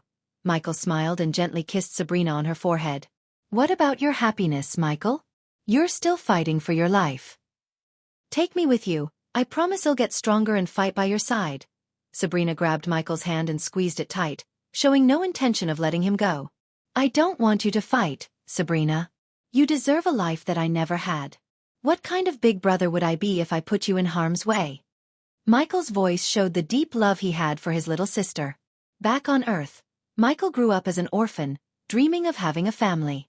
But when he learned the truth that he was abandoned in this world and thrown into Earth like trash, abandoned by his own mother, his heart was shattered. However, despite his anger towards Diana for abandoning him, he never felt anything but love for Sabrina, who had been nothing but a good sister to him. Even though Michael only discovered that Sabrina was his little sister for a short amount of time, he couldn't help but love her with all his heart. Michael rarely showed his vulnerable side and loved someone like he loved Gaia, his wife. To Michael, Sabrina was his little sister, and he felt the strong urge to protect her from all harm. If you want to do something for me, keep Harry and Layla safe. Love them like you love me.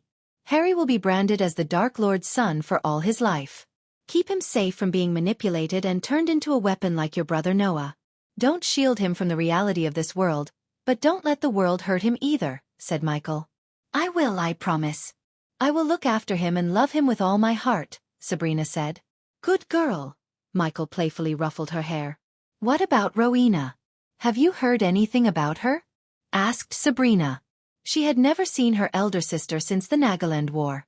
Although the world believed the holy maiden Rowena Winston made an unholy sacrifice by saving the Dark Lord, no one had found her body. If she is alive, my minions will find her, said Michael. Deep inside her heart, Sabrina sighed in relief. In her heart, her elder sister Rowena could fix any situation. She was the perfect embodiment of the word elder sister. If she was here, Sabrina had no doubt that she would reunite Michael with the rest of the family. Although Sabrina decided to pretend to agree to Michael's terms, she would never stop trying to bring him back into her family. Now you be a good girl and stay away from trouble. Don't make me come down there in the darkness and kick your ass, Michael playfully said once again, emphasizing for her to stay out of trouble. I'll find trouble if it means I can see you again, Sabrina chuckled and cried at the same time, showing her emotions as she didn't want to be separated from her beloved brother. I bet you would, Michael smiled as Sabrina embraced him once again. He sighed heavily, feeling the weight of their parting, and gently patted her on the back. As much as he loved Sabrina, he knew that staying with her would put her in mortal danger. Sometimes leaving the ones we love is a way of showing love and care for them. Now you have to go, Michael said, putting some effort into pushing her away from him. Sabrina clung to him, not wanting to let go. Promise me you will come back to me once you've dealt with everyone who stands in our way of being a family. Or I won't let you go. I would even tell everyone that you're still alive, Sabrina blackmailed him out of pure love. Michael couldn't help but laugh at her tactics. Don't laugh. I'm serious. I am your sister. I can be evil too, she said playfully. I promise you I will come back to you. But you need to achieve immortality and reach beyond the half-celestial stage. I don't know how long it will take for me to dismantle and destroy my enemies, said Michael, his voice turning serious, reflecting the magnitude of the mission he was about to undertake. I will wait for you and challenge death itself if I have to, Sabrina said with unwavering determination. I know you will. Now go, Michael said, once again cupping her head and kissing her on the top of her head lovingly. The emotions between them were palpable as they reluctantly prepared to part ways, each carrying their own burdens and promises. After Sabrina disappeared from his sight, a spatial portal suddenly opened up nearby, and Nithroel, the Empress of Aur, stepped through the teleportation portal. She walked calmly and gracefully to Michael's side, her golden hair shimmering in the dim light. Her presence didn't startle Michael. He knew she was coming. Nithroel was an ally, someone he trusted. She had played a crucial role in their plans, providing resources and assistance when they needed it the most. Ghost! Nithroel greeted him with a nod, her elegant demeanor still carrying an air of authority. Nithroel, Michael responded, his expression composed yet relieved to see her. You're really leaving, aren't you? She asked, her eyes searching his. I have to.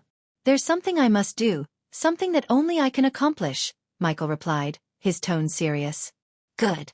But before you go, my dear Dark Lord, I require a favor from your assassins, Nithroel declared, her voice firm and unwavering. My assassins? You want someone eliminated? Michael inquired with a hint of amusement. As he expected, Nithroel nodded and produced a parchment from her space ring. Handing over the parchment, she looked at Michael with a determined gaze. Michael slowly unrolled the parchment, and as he laid eyes on the portrait of a middle-aged man with wavy gray hair and the name Ingram written below, the smile on his face faded into a deep frown. Ingram? Michael asked again, his tone serious and conflicted. Yes, Nithroel confirmed with a nod, not wavering in her request. But Ingram is Gaia's father, Michael's voice tightened with concern and disapproval. That fact doesn't change anything. That slippery bastard has been evading my assassins and war gods for far too long. I want your assassins to eliminate him. This is my price for continuing my unwavering support for you. We both know that once you wage your war against the gods, you'll need all the help you can get, Nithroel explained, her eyes locking with Michael's. The weight of the situation hung heavy in the air.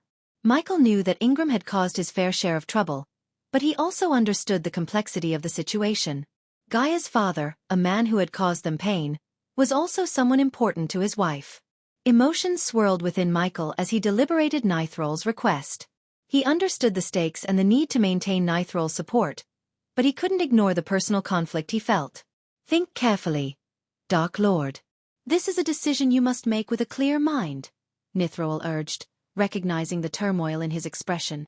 Chapter 1043. Next step is to become a demigod. After Nithroel disappeared from the manor grounds, Gaia approached Michael, noticing the parchment he held on his head. Did you say your goodbyes to your sister? Gaia asked playfully, smiling with curiosity. She had always found Michael's affection for Sabrina intriguing, considering his animosity towards the rest of the Winston family. However, Michael remained silent, and his serious demeanor caught Gaia's attention. She couldn't help but come closer, kissing him on the cheek in an attempt to lighten the mood. Somebody seems serious, she teased, but Michael still didn't respond. Concerned, Gaia took the parchment from his hand and glanced at the image and the name written on it. Her smile vanished, replaced with shock and anger. Why the hell do you have this asshole's picture? Gaia's voice trembled with emotion. She had learned from Adelia about her true parentage, how Ingram, the elder vampire, was her real father. Known as the oldest among the elder vampires, his age remained a mystery, possibly over 1,000 years. Gaia inherited his vampire genes, which, combined with Adelia's Naga genes, made her an extraordinarily powerful being. Nithroel wants Arya and her team to find him and kill him, Michael explained calmly. His words sent shockwaves through Gaia, leaving her stunned and overwhelmed by the revelation. Conflicting emotions surged within Gaia.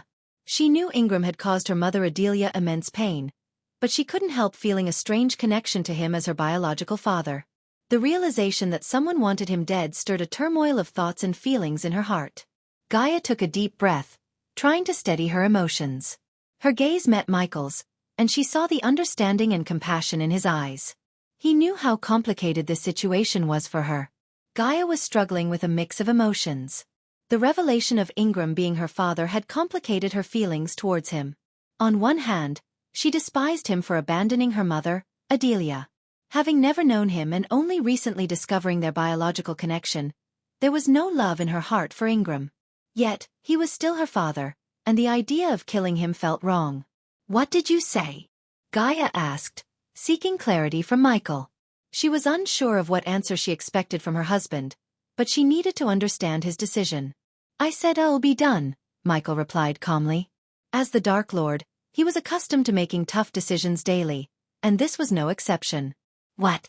Why the fuck? Gaia's shock and confusion were evident in her voice. He's Nithroel's target, and she wants him dead if we are to remain allies, Michael explained. Gaia's mind raced with questions. She wondered what Ingram had done to provoke such a reaction from Nithroel. Did Michael inquire about the reason behind her desire for Ingram's death? She didn't say why, only that it's a condition for her continued support, Michael responded to Gaia's unspoken question. Michael realized that the task of killing Ingram was far more complicated than he initially thought. His plan to ally with Dagon, the ruler of Hell, against the Pantheon added another layer of complexity. Unbeknownst to him, Ingram was a loyal servant of Dagon, and killing him might not be well received by the powerful ruler. On the other hand, refusing to kill Ingram could cost him Nithroel's support, which was crucial for his future endeavors. Additionally, Adelia, Gaia's mother, would be devastated if Michael killed her husband, further complicating the situation. As the weight of the situation bore down on him, Michael felt the immense burden of his choices. He knew he needed to find a solution that protected his allies and kept his plan intact. However, the path ahead was filled with uncertainty, and Michael was well aware that each decision he made would have far-reaching consequences. Why the fuck did you agree? Gaia punched Michael in the shoulder and demanded an explanation. I had no choice, Michael replied, feeling the weight of his decision bearing down on him. For fuck's sake, Michael, Gaia moved closer to him and whispered, her frustration evident in her voice. Even if I agree to kill Ingram, I don't think Mother would approve. Despite trying to kill him a couple of times, she still loves him. That's just how women are, Gaia whispered.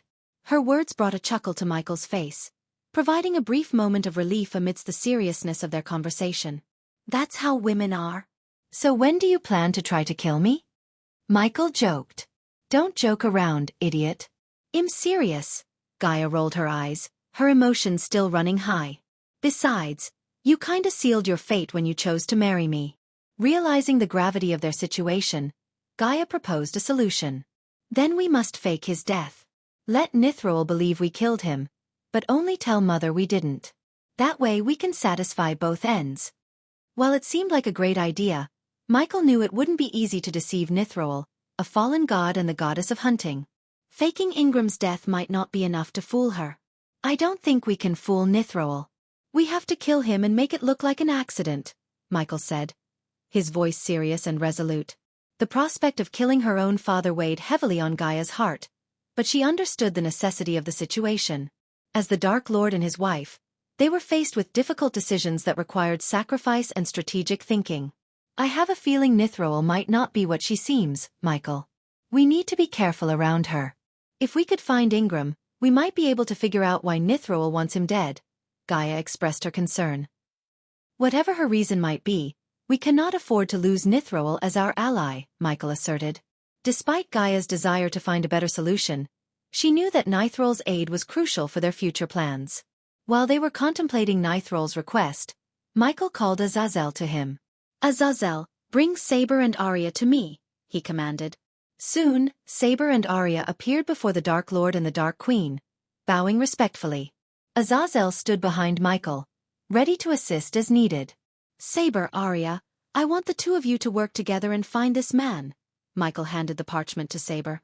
When Saber opened it and saw the portrait of Ingram, he was taken aback, just like Gaia had been. My lord, this is Ingram, Saber acknowledged. Only Gaia, Azazel, and a select few knew that Ingram was Gaia's father. I want you to find him and inform me as soon as you locate him. Do not approach him, and if he finds you, immediately back off. You are not to engage him under any circumstances, Michael instructed firmly. Saber and Arya nodded, understanding the seriousness of their task. Once they received their orders and disappeared to carry them out, Lenora and Trista approached Michael and Gaia. Both of them knelt before the Dark Lord, showing their respect and gratitude. Lenora couldn't believe that the Dark Lord had brought her back from the brink of death, constructing her a new body.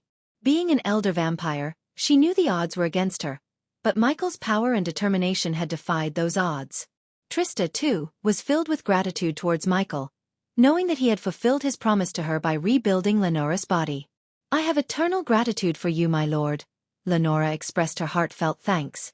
Her new body, skillfully crafted by the Phoenix Project, had strengthened her vampiric abilities to new heights, making her a formidable force. Michael turned his attention to the next task at hand. I have a new mission for both of you.